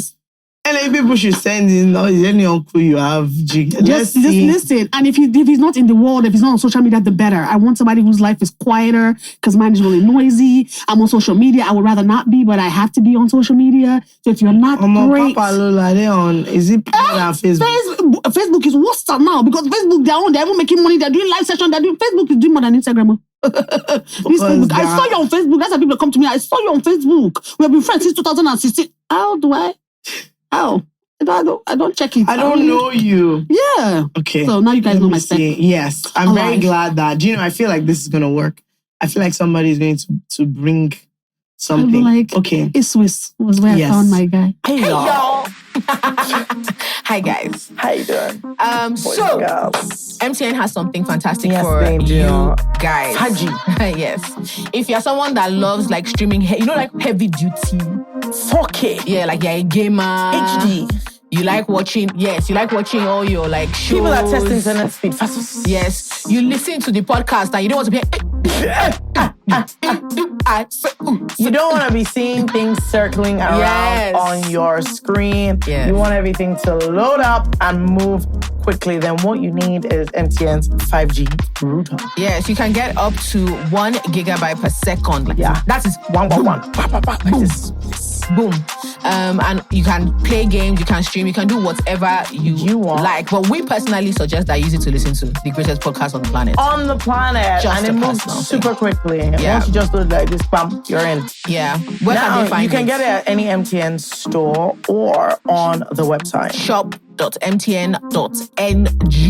Yes. Happy streaming, happy listening, happy playing, happy 5G, happy watching, happy MTN. God bless Nigeria. Bye. Bye. I have one. She said, a very amused girl. You guys, this is not even a dilemma. Honestly, I just came here to scream. I'm sorry. But tell me why the father of this guy just texted me to ask when I'll be visiting his son. This is after I've had a surgery, and this guy has not so much as texted me to find out how I'm doing. To make matters worse, this man said he knows I've had surgery. Hold on, no. Hey, where's the story? I've lost it. Okay, no. He knows you've had surgery. First of all, if you have said two things that upset me greatly. He said he knows I've had surgery, and his son told him. And afterwards, he asked when I'm going to visit his son. Society, when I'm alive, Daddy. When I'm alive. What do you mean? Sorry, why does your dad have my number? Also, that's number two. Number one is what were you going to say? Because I think that's the first question. If it's number two, of why does your dad have my number? Why? I think parents do the intro though. Parents, I understand intro. But when parents are the ones that are pushing, your son has not messaged. Your son has not. It's dead in the water already. It's dead from the beginning. And then also, you're not even asking yourself. You know how she just shocked. Yeah. So if your dad didn't call me, asking me so if your dad didn't contact me, that means you wouldn't contact me. That means so your dad is. I'm dating your dad. So I'm dating your dad. Does your mom mind? Because your dad not in a relationship. It's purely textual. Also, your dad is not even asking me surely your dad should be saying, are you feeling better? Your son should visit me. Dad asked me, are you better? After my surgery, I should come and visit your stupid son. It's a stupid son indeed. Oh. Somebody stupid son go find you one day. Yeah, stupid son. Sorry, this is funny. Oh yeah. This person calls themselves a struggling foodie. Oh, mom. No greeting, no nothing. My mom is a terrible cook. Wow. I'm writing this after eating the worst food of my life. My mom has never been a good cook since we were kids. And I was never that child that said, wow, mommy is the best cook in the world. The worst part is all her sisters know how to cook very well. Guys, we are 3 boys and this is the sole reason we all learn how to cook. My father's family is super accommodating. In fact, the only time my dad's mother beat me was because I didn't want to eat my mother's food and went to cook Indomie. Her mother-in-law loves her so much and my dad always praises her efforts. Kindly note, I said effort. During big events in the family, she will always volunteer to cook. And when that happens, I and my brothers have to make ourselves available to help her avoid embarrassment. She hates us helping her because we are boys, but we had under the guys that we love that she loves it and we want to create memories with her. So it has become our thing. I was hoping that after all these years, one day one of my dad's forward people will say it. You know those wicked aunties and all that. But my mom is so close to them and they love her. They adore her even more than her own family does. Guys, I feel I must be the one to carry this great cross and tell her. She needs to know. What do you think? That's what? At this age? Somebody has to tell her. Somebody has to tell her. Somebody has to say, mommy, please. But can't we shield her? Just continue shielding her. Somebody has to say, mommy, please. Do you know what this? Somebody has to say, mommy, please. Okay, wow. I'm trying to figure out how this conversation will go. Mommy, since we were born... So that's 30-something years ago. You've been cooking rubbish since. But it took us 30-something years to get the liver to tell you that, please, ma, stop this thing. She will now give you silent treatment for the next 6 months of your life. She will Mommy, we just need a chef. Or, mommy, we need you to take cooking classes. How about that? No. If she doesn't have it, she doesn't have to do it. She doesn't have to do it. That class cannot work. This is a very difficult one because this is your mom. And obviously she's loved by everyone because there's so much about her. If it's the only minor, you guys should as in surround it with love. You are very or insist you are there every time that there's a big gathering. So you will No, my own is you have to tell her. She might not take it kindly. She might not be finding it. This might be the one thing that might just push her to the place where she's like, my whole family's been a lie. They've been lying to me for the past 30-something years. Okay, but is she enjoying the food? She probably eats her food and she's like, because people also they sound traditional because he's talking about how she doesn't like it because they're boys. Yeah. And he's talking about them learning to cook like it's a big deal. But I do think that if your mom is not good at something, and they have not been complaining, they just eat and be silent and be going. You see how that's why there's difference between sons and daughters. Because daughters are good. Mommy, what happened? What are you cooking now? Mommy, what happened? Mommy, yes, no, mommy, no, this too. That's it. You'd have told her that, sis. Yeah. I think you have to say that. And she might be highly respected, which is why maybe. But I'm wondering who should say it. I feel like it's him. Is him. Is it him or because he's the one that is disturbing. Though he seems a bit aggressive, so I don't think it should be him. I feel like her husband should say it. Her husband can never. Then they were her husband will never. I see someone that's eating her food. Let me tell you why I know this thing is true. Do you know that my dad has never told me that food I cooked was bad? Even the one I know is bad. I'm telling you, he'll just say, oh, lovely. Because my dad, I said this many times. My dad really focuses on the idea that women should be domestic. Yeah. So he always wants to praise your effort. He doesn't want you to feel bad that you did it. Yeah. I remember one day I did genuinely the best you can call what I did that day was jaga jaga. That's the best. It was. If your best, it was foul. Oh dear. No, you guys, genuinely. And I got there and I said, Daddy, I'm so sorry. Do you know this man put this thing in his mouth? And he said, "Oh, this is food." I'm eating it. Meet your dad. You're like you've told me. I want to just I'm eating it, and I could see hand, give him a hug, and be like, small time. He now said, "He's not that hungry." He ate a few spoons. He now said, "He's going out." I know what he was going to do. To eat. He was going to eat because I wanted to kill him. That's the only explanation. But I knew that he was just like, if I complain, this girl is not going to. Like they already forced me to have to do. So I knew you could see that this girl will not try again. No, really not this guy. This man is in love, and the love is what he's this boy has to say it.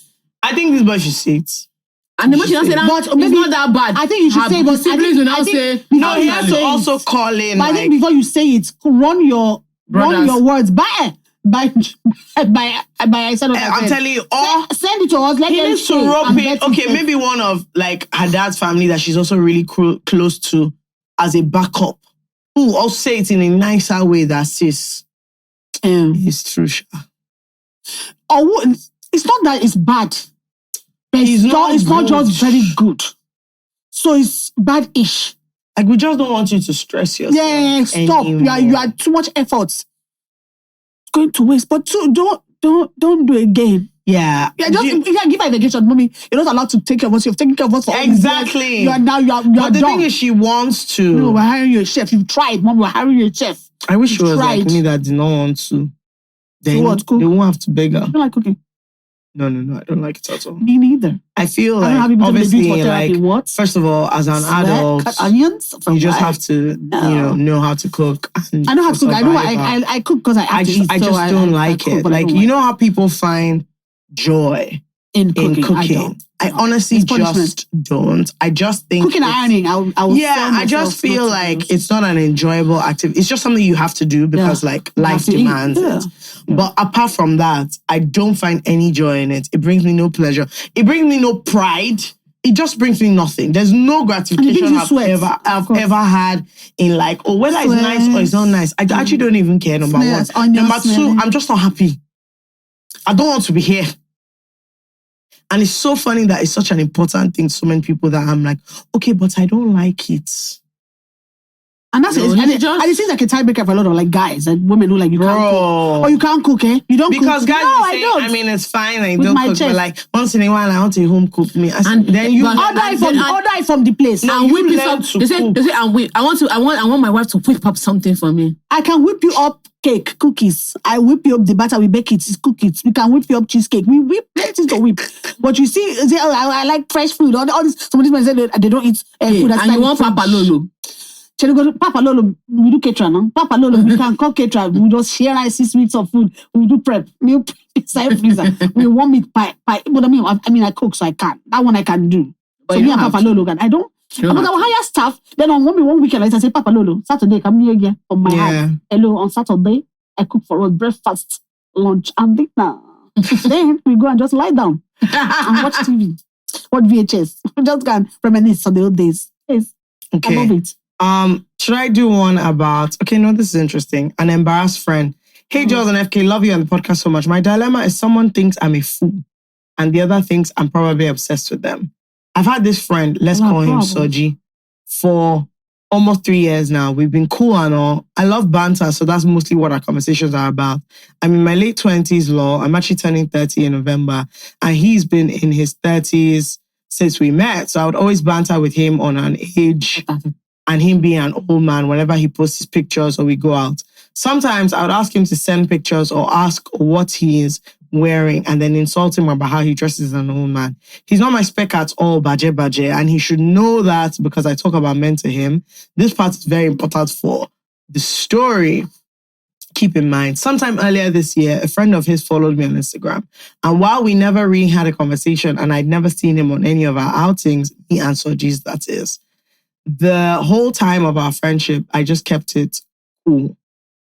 A bit of razzle-dazzle and Instagram story response. Anyway, fast forward to early last month, the guy posted a supposed get-together with Soji and some others.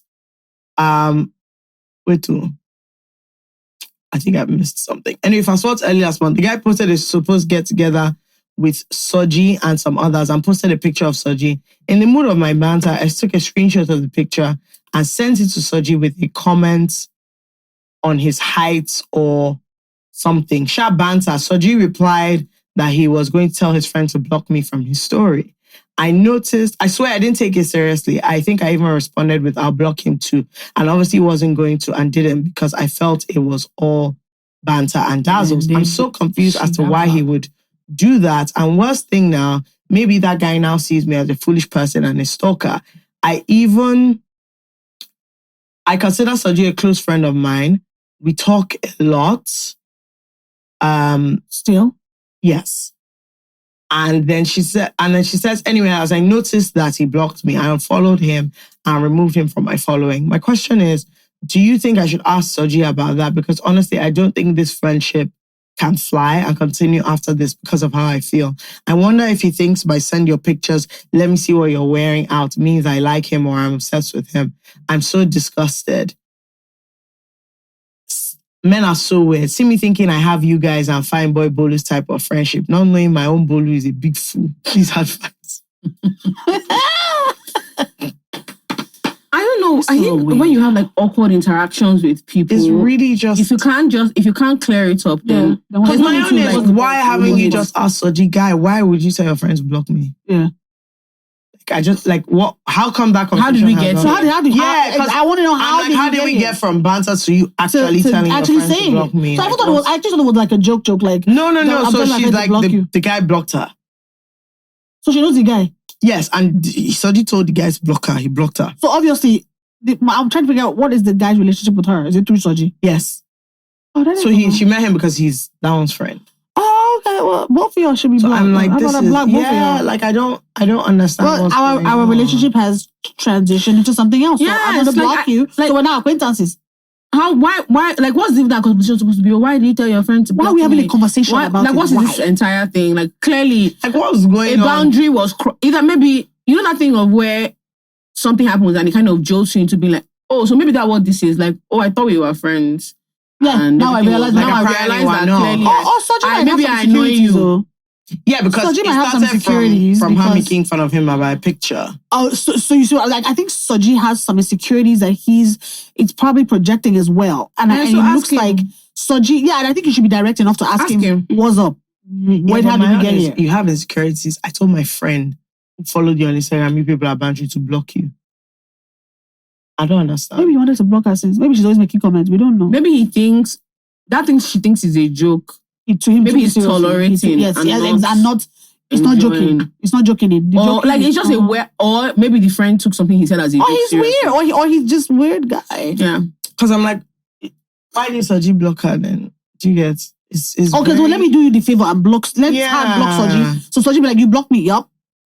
Let that be a conversation. I don't get it. And I also just think that people need to just, as in, open their mouths and talk. And say how they feel. And say, assuming. Listen, like, because all this time, what I would have asked is, why did you ask the person to block me? No, but, like, first of all, if my relationship with that person doesn't matter to me, you block me, okay, but you, Soji, I want to know what prompted, I think it's bothering her because she's like, what impression are you giving me of people? I would tell him. What impression are you giving people of me? That's why she's concerned that one thinks she's a fool because her friend is like, oh, block this babe, and she's my very good friend. Like, why would I be telling you to block someone that? Or does Soji like her so much? He doesn't want the other guy to probably. There could be so many angles to this situation, but I feel like it's block him. Weird. Block Soji. Listen, block Soji as in capital B. Block Soji, blocker. Block out. I just think all these things are weird. If Soji has an issue with your banter, why can't you open his mouth and say? And if this friendship means something to you, you should also approach Soji and be like, listen, we need to have a little talk because I need to know where this is coming from because we went from banter to blocking. What probably doing her is the realization that maybe they're not friends in the way that she expects. Yeah. The acquaintances to Soji, friendships to her. So now, my dear, she just has to recalibrate the matter. It's not a big deal. What they say. That's why recalculate whatever they said. Just do it. Okay, this person is called Jola's eyebrows. How did you look at them? Because I'm trying to see because why your people are okay. I like your people because even their names are like. This person says, hi, Jola and FK and any guests. Bless. I know this is a bit long, but please answer me. I've written to the podcast before and you guys did not answer or help me. So please. How do you deal with a friend who also feels like the one that got away? So I have a friend I've known for almost a decade. We met when we were 16 and still living in Nigeria. Within a month of meeting, he moved abroad for school. It was clear from the onset that we both liked each other. And it was confirmed some months later. And we kind of had a long-distance situationship for a few years. But I agreed we couldn't make it official because of distance. I moved abroad for school a year later, and we're not that far apart geographically. But because of visa restrictions, we still haven't seen each other in person since we met. We pretty much stayed in touch over the years, except for a 7-month stint when I blocked him. I'm not toxic. This block is... I'm not toxic, I promise. It was just better for my mental health at the time. I don't want to give too much away because I know his dumbass listens to this podcast. But he's probably caught his sub by now anyway. After I unblocked him, we stayed friends, and honestly, he's a fantastic friend. But it does make me sad sometimes that our relationship never really came to fruition, and I feel like we've missed our window. He's made it clear he's not really seen anyone and not interested in anyone right now, since he's focusing on himself, his career, and relationship with God. But who really knows, I beg? You know how they say, how men always say they don't want to be in a relationship, but the with you is silent. I mean, I've dated people over the years, but I really haven't met anyone I like as much, and the dating pool is in the pits of hell. We still talk relatively frequently, like at least once every other week, and most times, multiple times a week. Do you have any advice on navigating it, and do you think there's any hope? I've made peace with being his friend, but I don't know. Or am I unnecessarily waiting for him? Will I get this out of my system will I not get this out of my system till we see in person? Or that could be this year, next year, or only God knows when. Guys, you are my last resort because my friends are tired of hearing about this matter, and so I can't really talk about it anymore. Girl, you are not at peace with two of you, babe. At all. Peace is so far from what you wrote that tells us that you are not. You know what? Everybody that listens to this podcast now, I want all of us, I want you to do something. If you have a friend that you're in love with, bring out your phone now. Everybody should bring out their phone now. Now. At the sound of my voice, say to your friend, me, I like you. Talk your own. Yes. All of you should write it and now. that's where it starts from. No, all of you should type it as we're sitting here now, or just bring out your phone. Send it to them that, listen, I like you. Talk your own. That's what I just want you to say, because honestly, you have to open your mouth and talk. You're a big girl. You're a big babe. Yeah. Like, what you want to say to him is, listen, I'm kind of in love with you, low-key. I've been in you for a long time. I'm not joking. This work, or will I just remain your friend forever? And I'm not, and I'm still okay with that as well. What you need to say is, are you interested or not? Finish. Now, your fear is that, and I will tell you what it is. No. Your fear is that when he says no, now you've lost both this thing you've been marinating on, that is like the idea of the potential love. And then you've also lost the friendship because for a bit, it'll be like high-key awkward. Yeah. So that's your problem. But the truth is, you are whining yourself. Every time you talk to this person, you're whining yourself, because what you want is all these movie things that they'll just realize one day. They'll just wake up. Like and all of a sudden, you'll just be hearing, it's always been you. Yeah. My dear, it cannot be you if you don't talk. Let me not lie to you. It cannot be you. And you need to, it's either you want to know or you don't want to know. My suggestion is that you yarn so that everybody can be clear. Because it's possible that maybe he also likes you. It's also possible that he actually doesn't like you and like you need to free it. But I think the way you're ruminating on this thing, go to somebody. or go to somebody. No, all those ones. No, but a close, like if you are more than like a mutual. Like let's say if you have 3. Like a mutual. Like you are 3 in your group. Okay. Like if you are 3 in your group. Sure. No, but you know the story. The reason I don't think that's possible is because she said she met him like a few months before he traveled, like 10 years ago. Well, my dear. I think she just said. I think you have to just say because there's nothing. On the phone discussion, it might not be face to face. It might be awkward if it's face to face. Maybe have on the phone so it's voice to voice. They cannot be face to face now. They're not seeing each other. You want to Zoom call it, or you what's up, and then what's up the call. If the Zoom call is not going how you want, just cut it. Network. Frozen. Network. Or see, better still, because in these situations, I think preservation is key. Send a voice note, let them reply you, so that nobody would die. Because I've done that before. I've done that to I've done that to the one that got away, and it was like I'm always I try to be as direct as I can. So here's the situation: I'm trying to give you notice, and I notice you. You notice me. How did they go? Well, they married somebody else. Yeah. So sorry, it's actually not funny. You see, when I say people have problems, people think I'm not normal.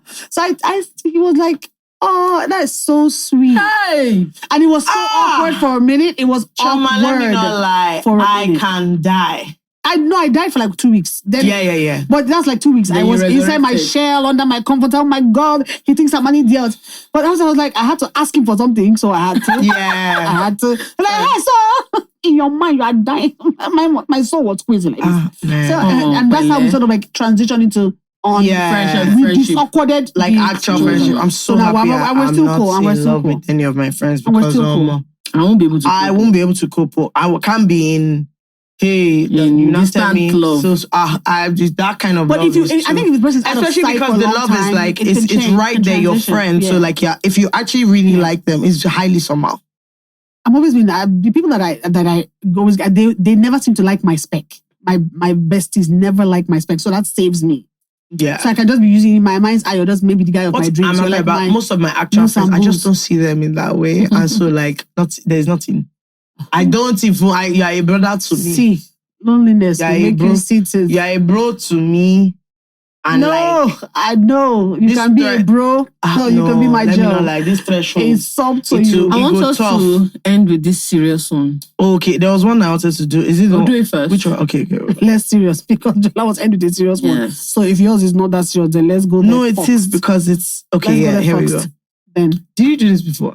I don't think we did this. No. Me too. People secretariat, is it like they just filter to the okay, no. mails you get? Because why does everybody hate Chris? Hi, baddest babes. I was fortunate to finish school at 20 and got a good job right away. Congrats. My mother has never been fond of me. She adores my older sister and pampered my little brother. An emergency health scare led to my father and brother moving back to Nigeria in 2021. Since then, I've been the one taking care of the home financially. My mother started working later on and contributes only about 20%. My mother just has this passionate disdain towards me. She would wake up, curse me, accuse me of all the family problems. My sister would just sit there, neither agreeing nor disagreeing. I eavesdropped one day and she was telling my sister how I'm the one against my sister moving forward in life. Bracket. Meanwhile, that one just loves men and can't concentrate on finishing school. Till date, that was the most hurtful comment I've heard in my life. After that episode, I just started giving everybody silent treatment. It's been a year now, and the silent treatment worked. My mother just stopped insulting me. She still gives me the dirty eye every once in a while, but my sister doesn't talk to me. Now, here's my dilemma. The house has become very, very cold. Nobody talks to anybody. It's affecting me mentally. I'm 25.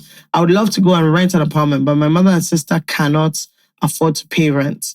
I'm already supporting my father and brother. I can't be supporting my older sister and my mother too.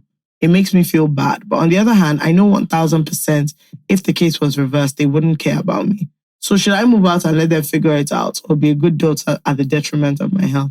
Thanks, babes. Hell yeah, you better move out. Hell yeah. Hell yeah. You better move now. In short, call me, I'll give you a real talk. Move now for thine own mental health, because guess what? If God forbid something happens to you tomorrow, like you just said, they will be moving on with their lives. No. So if I were you, see, my dear, this mental health is only one brain we have. Oh. If you lose it, all Allah, it have gone. My dear, you will find a family of your own, you will marry your Life is coming to you. Leave them and be going. Be going. Maybe get a place next door. But be going. They will find a place. They will downsize. They will. They will downsize. Yeah, look, again, these things are tough. And you know, you're taking care of a lot. Find a therapist. Duty to your family, but like you're clearly not living. You're not happy. And I feel like 25 is a bit... You are too young to have that baggage. Let me know. It's too young for that baggage. You have a life ahead also, of you. they actively don't like you. Exactly. What else? What other message you need? Like, I'm sorry, your mom saying as in all these things about you, your sisters, it's not it's so weird because I almost wanted to ask, are you a stepchild? Because I'm like, that's what I'm saying. It's giving. I didn't give birth to you. Exactly. So whatever the situation is, I think, and because I also I'm a spiritual one as well. So I pray about these things, these kinds of things, and I believe that you should also like.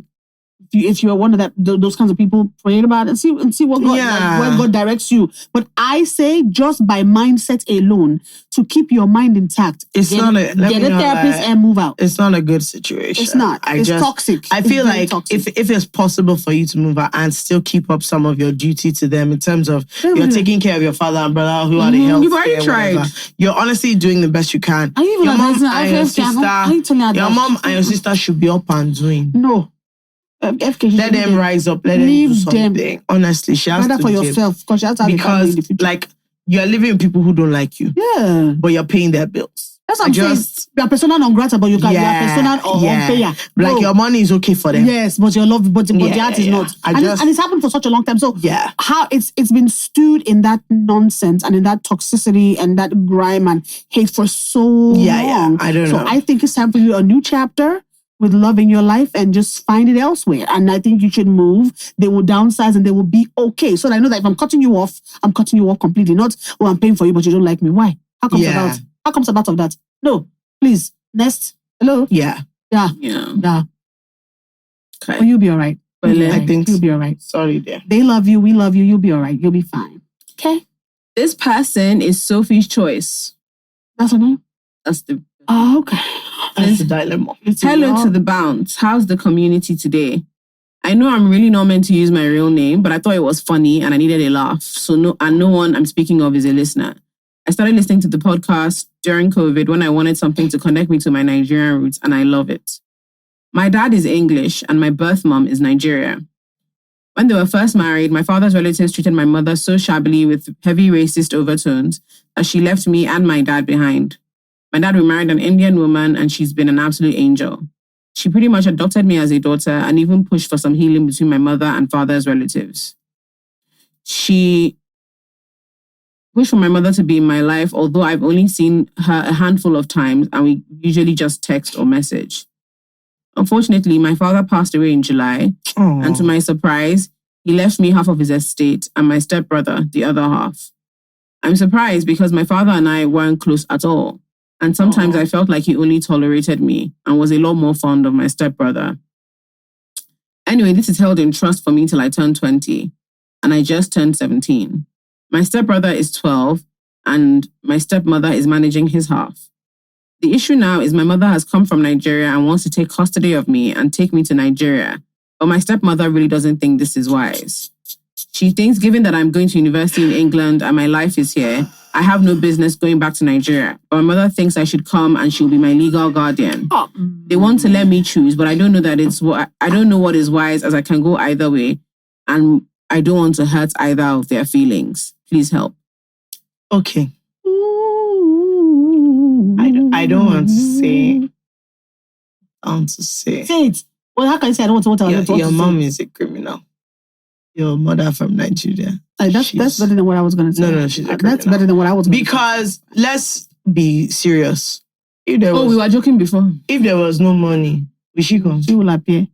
All of a sudden want to be your guardian and now move you. Let's be serious. Away. First of all, I feel like, the fact that she wants to move you away from all you know and all you've known to a foreign, I'm sorry that you're Nigerian by blood, but you don't know Nigeria. It's so she's going to be your only relative in Nigeria. We don't listen. You don't Sweetie, do that too. You don't do that. Oh, the first thing you can do? Actually, the first thing you can do is ask your stepmother to explain to you the terms of the trust. Yeah. Because okay. the first thing is that because she is her own son's legal guardian, she's in control of that trust. Yes. If your mother becomes your legal guardian, will she have access to it? Is she in control? Is she in control of that trust? Are there amendments? And can it be modified to fit? Yes, are there amendments? What you want, and also what because she said 20, not 18, it's still a while. Yeah. So she just turned 17. Yeah. So she's about 3 years. So no, if you're going to visit your mom on holiday, that's fine. Right? That's fine. The trust just can like pay for I the don't want to call your mom a criminal. I don't want to call your mom a criminal. You've seen her literally a handful You've seen of this times. somebody you've seen literally only a handful of times. You're not that close. It is your stepmother that even pushed for you guys to have that relationship. That means like on her own, your mom was not fighting for you regardless. You are in a situationship with your mother. Thank you. Thank you. More like a transaction. Now, because of just obviously, this is your mother and this is what like naturally you feel is owed to her. But I want us to be serious. If there was no money, would she come? Will she come? And the answer is no. So I don't know what we're doing. I also feel like it would be such a dishonor to your stepmother because that's the one that has shown you the love, that has raised you and shown you the love. Your stepmother is the reason why you don't hate your mother. Yeah, that's the person that has raised you. And your mother even owes her because left to life, if life had just gone on, you probably wouldn't know who your mother is. And also, I mean, again, you are young as well, but you can probably gauge how your stepmother is feeling about all these. Not even feeling, is managing the estate of your stepbrother. Yes. And if you gauge that, okay, this is not somebody that is clearly taking advantage, blah, blah, blah, then like you're in safe hands. But also that's the person that is your current caretaker. So talk with her. Talk with her. Now, let her advise you. You don't even have a close relationship with your mother. You want to start from moving with her to Nigeria. To Nigeria. From where? That is from where? That's a jump. She wants to remove you from the entire life you've had. Yes. And to be your guide, she should get out. Talk to your stepmother. Find out what your mom just like Jola says, if there are amendments that can be made to the trust, find out all the information about it. No, if it needs to, just so that she can avoid if the idea is that it is your whoever is your legal guardian at the time can make changes. No. Then no. Yeah. Because most of the time what happens with the trust is the idea is that the person who manages the trust can make decisions on your behalf, right? As long as they think it's in your best interest. No, we don't talk to stepmom. So I just think you don't have the trust level and the bond required for her to be able to talk to your stepmother. I don't even think she should be your legal guardian. I don't think she should be your life. I don't like my own is my own is like if you want to build a relationship with your mom, that's fine. Yeah. But waiting concern legal guardian in this matter. Like what? I'm sorry, what rights does she have to her life that all of a bloody sudden, not before now, all of a sudden you want to do legal? Do you know what I mean? For families, and I think it's weird. Money is such a touchy and tricky thing. It is. Yeah. Plus, remember also, I don't know from the father's side how they treated the mother, which made the mother. They were racist. They were racist to her. Okay, so you know, mom also has some baggage as well. Left the child. Yeah. So mom has issues that she's dealing with. Mom probably needs therapy as well. Because it's different. Leaving the man is one thing, but leaving your child. You left your daughter. Yes. So you can say she and she and her dad were not necessarily on the best of terms either. So there's so much involved. I think talk to stepmom, find out. It sounds like that babe was the one who legalese people together. It's possible, So find out the ins and outs, and then make your decision based on we've covered what needs to be covered. And money is it's not infinite. Like it's so crazy how fast things go. Like you have a whole life, and you have. Unfortunately, like you have such a big girl, you have to think big girl things. Yes. Like when you're young. At this age. So the truth is that you have a fantastic stepmother and that's great. But you have all the support you're going to get from the person who actually owes you that obligation. Like your dad has left you this money. And it's unfortunate that you have to really think. A lot of people have the privilege of having their parents live till they themselves are in their 60s, right? So there's a protection that comes with that. The one person who is, societally obligated to do that looking out for you has done what he can before his passing. He's left you this money, right? And because you can't trust your mom, you have to Because you're so young that her problem is even, I don't want to hurt anybody's feelings. That tells you where her mind is. She's a baby because she can't think. We automatically, because we are older, we thought the same thing immediately. Yes. But she's a baby and she's like, oh, this is my mommy, and she didn't have a good time and she had such a tough time. But I really think you actually have to sit down with your stepmom and say, be wise and be very wise. And most wise decision. You are managing this. And I know it's not your job to manage it for me, but I just need to know how I can protect myself. This money has to be able to pay for uni, pay for my lifestyle. Literally, imagine something crazy happens and your stepmother has coins and kicks you out of the house. That money is supposed to be what protects. It's supposed to, not even the mother in India. What if the stepmother in India herself has coins? It's true. So this money is literally like your only lifeline, and it's going to have to last longer than a lot of people would think. All the pocket money is in uni, all the accommodation, everything all coming from here. Everything. That plane tickets to come to Nigeria. It's coming from that trust. You have to be wise. So unfortunately, you have to think such big girl decisions. You actually need, even if it is a neutral, third party, excellent lawyer that has no affiliation to anybody. No affiliation to you. He's not the person that is going to be paying your money. In fact, because you can't trust that person completely. And I don't know you. But you need to know, as somebody who is in this very odd situation, what is going to make this money last the longest? How can I protect myself from anybody? So if you come to Lagos with £800 for the summer, you change it to Naira, anything other than that, good luck to everybody involved. I mean, and if it goes somehow, just find these two. Even coming to Nigeria. Find them. Even coming to Nigeria, on the way from the airport, please stop as British consul. She sent you the letter to explain herself to you, so... I'm my sister. Yeah, it's going to be your CSR. Even that coming to Nigeria, you're 16, you're 17, you're not yet an adult. You're not yet an adult. Stop at British Council, register. I'm here. Yeah, exactly. And you can explain the situation to a certain extent to them. Yeah. Just because you have to look for it, they just know. In case your mom now says no, I don't think you should go back. I don't think you should go back. I think you need to let's enroll you in covenant. Keep your passport tightly. Yes. Okay. Keep your passport very tight. I think you have to be quite careful. And it's unfortunate because she's so young that she'll be quite impressionable. Yes. And there's no way at 17 you even know. Even as I am now, I don't even know the dynamics of a lot of these things. Until mommy proves herself trustworthy or keeney. And by that I mean 21. When you finished uni. Mom could ever prove herself trustworthy at this point? She can. I mean, when you are in charge of the trust. Maybe there are stories that you don't know. I just have to wait and see. But prove me trustworthy without being the legal guardian. My legal guardian, just show me the love I didn't. As in my own, it's build a relationship with me that has nothing to do with the money. Yeah, that's it. Yeah.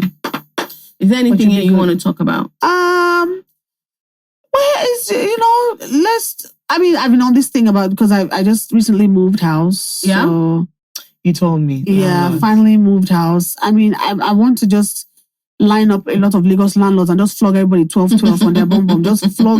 Just be flogging landlords like Lagos, because there should be a show called Evil Landlords of Lagos. There should be a show, season 1. I mean, I think I have enough stories to take us to a whole season, because people are evil in this country. And I realize that what we're doing to ourselves is worse than what anybody and any government is doing to us. Because somebody was just saying the other day the landlord just raised their NEPA bill to 1,000 naira per kilowatt. About the days, kilowatts or units, 1,000 naira in the building. But the government is charging 200 or something, which are killing us. But you now done this 1,000. So you just literally say go. Well, how do you want someone to survive at 1K? Yeah, all you have is light. You live outside with light because you will live inside there because you can't pay rent. You're living outside. They don't even care. No, they don't. They don't even care. And also, there's no nobody's regulating landlords. No, that's what I said. I'm about to become the self-proclaimed commissioner for housing in Lagos State, at least for now, because I live here. Because what I have seen with these two my korokoro eyes, it's just I'm sorry. Are we in a zoo? I mean, honestly, because you are going to a house, you have paid how many million? You enter the house. Something as simple as your sink lopsided to the left. Why is the door hand? Yeah. Why is I press the light? I'm here, and the light go off and on. Why is the water coming out drop by drop? So for me to now brown by brown inside the kitchen, I have to now save the water inside one container inside the sink. Let it be pouring there, dripping. Father can go to the market, buy things, come back, you see dripping inside that container. Come and see the water pressure. We cannot change put pressure pump because the pipes are old. Why did you not change the pipe at a certain point? because why you enter a new house? Why is the toilet looking as if 600 people have been using it since 2020? I mean, I don't understand. Why? Why? I don't, why? No, they're getting away with all sorts of things and people are just having to manage. And also the worst thing is the way policies just change. You've been in your house, all of a sudden your landlord decided that actually this is not what we're doing again. And everybody's meant to just see this podcast and you might watch this podcast. I've tookened my former landlord to court because, hello, you are living in the building with your tenant, but you don't want to pay diesel. Because we look like what? We look like diesel payers.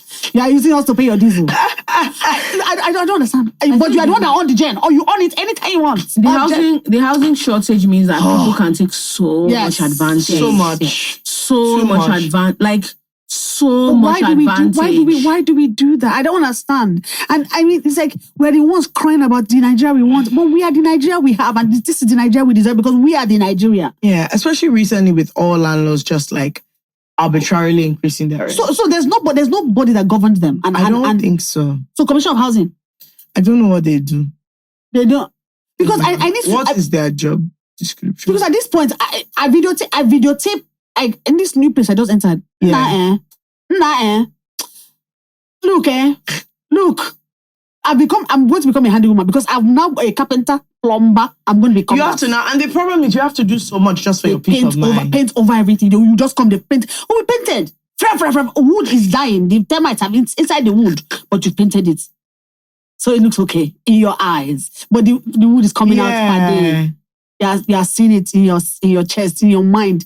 Yeah, I've painted over it. We don't paint over it. The ceiling is swelling. I don't understand. Like, it's swelling. That means there's water damage. And you're paying high rent. And when you call them to fix it, it's like you're disturbing You're a disturbing tenant. Your payment is only for the place. Maintenance is not part. There's no landlord tenancy. I've not signed anything, and I will not until something is fixed in this new place. I've told them.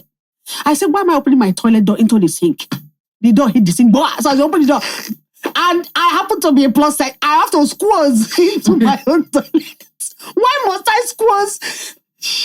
I want to. Why? I don't understand. Can you don't open out like this so that I can go in?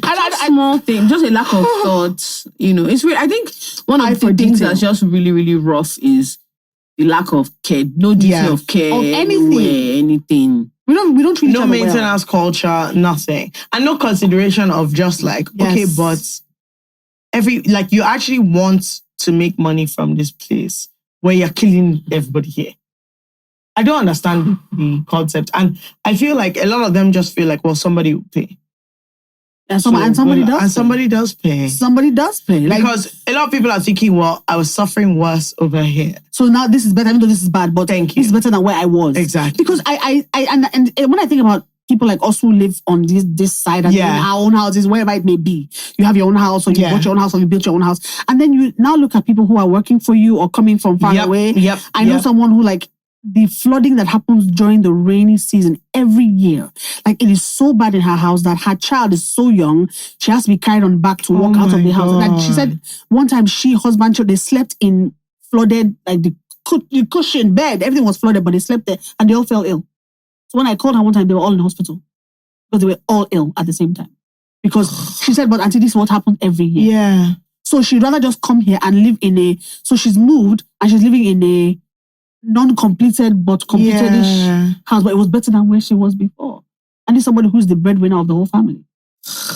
So when I hear stories like that, I'll be looking at my problem and be like, Chuma, just shut up. Yeah. But then I'll not just shut up because if I paid money out of my pocket, especially these days of Band A, you need to do something, sir. Evil landlords of Lagos. So season 1, episode 1. Let's just use our church mind as we're treating each other because if not.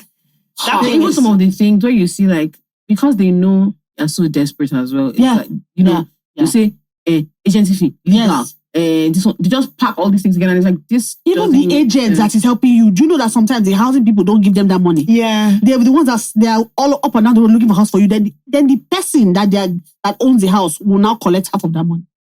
It happened to the agent that did. She found me this place and I know what she did to find me this place.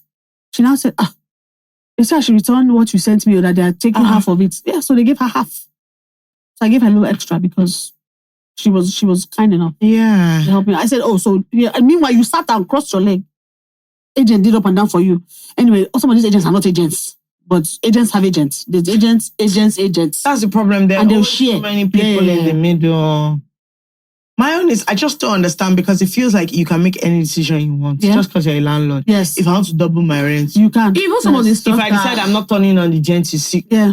Or how they can just. Your laundry room is better than your boys' quarter. You have boys' quarter, but laundry room is bigger than the boys' quarter. Landlord will come and break your lease for you. Yeah. As in, I want to use my house, come and be going. Oh, that's what they tried to do to me. They said, we sold the building. Can you leave?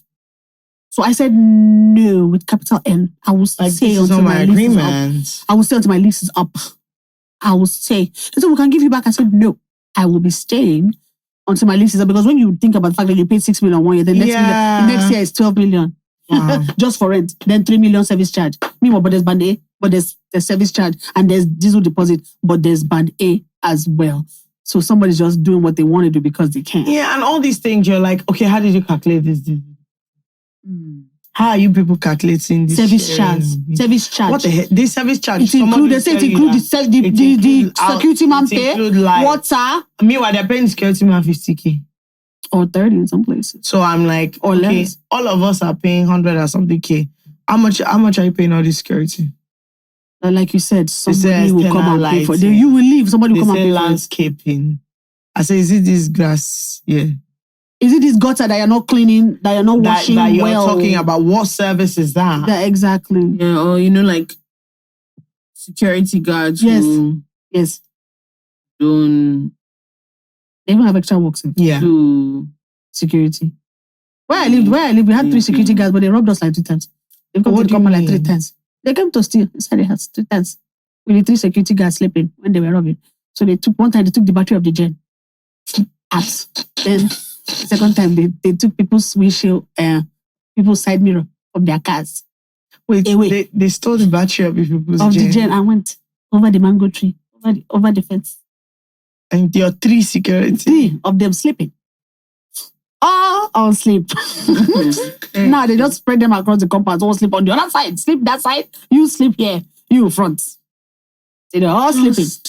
What? Yeah. Random things. I don't know. And the thing is, I don't actually know the solution. So someone was talking about it that like, is there actually, because they were like, there's no real amount of money that is insulating you from these problems. Yes. You can be paying plenty millions and your landlord is still batshit crazy. Yes. I mean, there's nothing that you're not even allowed the opportunity to plan your life. Yeah. Because if you say, oh, I want to buy a house, they will tell you 80% deposit, then the 20% over the next 6 months. Are you mad? And it's bruv. like, I don't understand. Say, are you mad, bruv? Like, what's going on? Like, I can't even plan. Like, listen, I'm not You can't do anything. I'm moving to the bus stop. I said, if by this end of this year, if I'm going to sleep at the bus stop, you will just see me, just wave, Chigul, hi!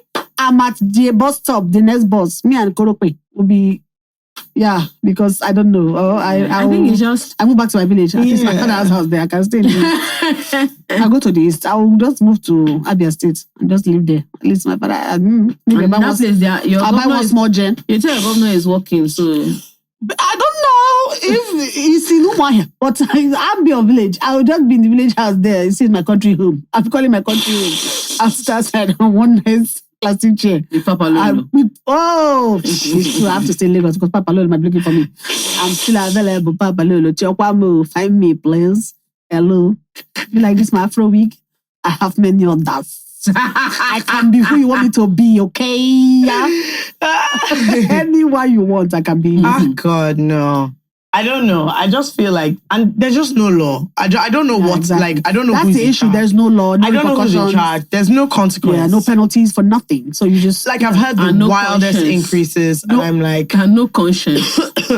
The wildest increases, and all they have to say is, Shebi, if you don't want to do, you go. And there are people waiting at the... Meanwhile, you spend so much money on your rented house because so many things were not done. I'm not doing anything this day. I said, I'm not doing nothing. I will just frown when I come home, but I will stay here for the next... Without doing... I won't do anything. I said, this lopsided thing, you will be lopsided. We will lean together. I'll brush like this. then we will lean. This shower, now you don't have anything. You're just block everywhere. You can't even put this in straight. They will take silicone, jam it here. I say, I can't. I'm tired in my soul. I don't know. I'll be opening the door now to the toilet and be squeezing it. And that's the thing. Like, I don't think they realize that that's the landlord's job. No, I'm about to move back to my mom. But the truth is that it's not about they don't realize. It's that they've clocked that if they waste enough time getting it, then the frustration will make you do it. Make you just do it. Just like if my pipes burst, I'm not like that's not a situation that I can Oh. wait. Something breaks in. I can't be waiting. Oh, there's a wiring issue. Or I hear pa in my house and yeah. Let me just wait for the landlord to come. My house is burning. And they know that legit. All they need to do is wait you out. Yeah, smelling gas. You're smelling gas from the cooker. The house came with cooker. Let me use my own cooker. I say no. The house came with cooker, but I on the cooker. There's smell of gas. I don't know, sir. Are we gonna blow up? I don't know. Let me just know now how we're living our lives. Okay? Are we on fire? Let me just know. Because now I can't cook because the smell of gas. So I'm ordering food from outside because I'm afraid to cook because of the. Chama, just drink water. It's crazy because all these problems, you think that, okay, maybe it's because nobody's paying big money. Your roof is leaking. That's a bad thing. Is anything currently making you happy? Happy? If you asked me this question last week, I would have said, yay, but then that person would be an asshole, so they're gone out of my life now. Oh, yeah. Wow. I was on this, oh my God, we good. No, we're not good. I don't know. I think the only thing that makes me smile these days is I think about my children, the children in my life, my nieces and my nephews. So they make me smile. They make me happy. And I was hung out with my mama yesterday, so love that. And then she's good. She's good doing her thing. And I think the prospects of the future because of I'm being more creative. So I'm writing now. Yay. My first film. A couple series that I'm writing. So I'm waiting to see how that pans out. So I'm excited about that. See where it goes. I love it. Where can people find that? I'll probably scream Wanile on Instagram and be like, hey, so this way we're going. So right now we're still writing. I wrote a series called The D Word, which is Life After Divorce. So let's see how that pans out. Because I always wondered who speaks for that demographic of people who are not looking for husband, but have been there, done that, batch B, like you call them. So who speaks for batch B? So I want to see this transition between this woman and her ex and her mother, because she wakes up one morning and her mother's moved into her house. Oh, to help her get her life together because she's that can't happen to you. So well, she didn't show up yet, but I mean, it was weird with the divorce. Yeah, but this one, she wakes up, her mother's in her house, so her mother apparently steals the key from the bunch of keys, or when she came to pray for the house, she just kept a key. I will risk Nigerian landlords again. I cannot stay. No, I can't. I can't live after a divorce. No, I'm like, see, because you wake up and be crying. I don't want stress. You now want to kill me again. No, my mom will wake up and be crying. I think my mom's gone through that because I've been divorced for so long. So she's gone through that process. I mean, I lived in Abuja for 7.5 years and then moved back when I quit my job, which was a whole different problem, a whole different scenario altogether. So we've gone through our changes, I think. And so I think now I'm in my own place. She come, you can just land. Yeah, and are you in the vicinity? Yeah, so I think we're better off. I think for some parents, it's like the distance makes the heart go fonder, so it's better you don't see them all the time. So. Yeah, so life is good. Can't complain. That. Could be worse.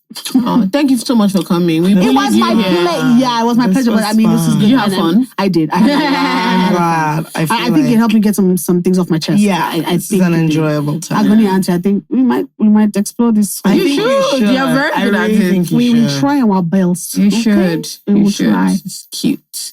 Anyway, guys, you know what to do. As usual, like and subscribe and all those ones. Share. Buy tickets to the London show and the Dublin show, the Manchester show. Okay, guys. My mom sent me. Some people that have visa because some people that don't have visa, we can't do these shows. My mom sent me a note that please we should be posting the dates. People are asking her about the date. No, we're going to do more promo for sure. So please. But yes, guys, our Dublin show is on the 1st of September, Manchester is on the 6th, and London is on the 8th. It's on the 8th. Really? Are you serious?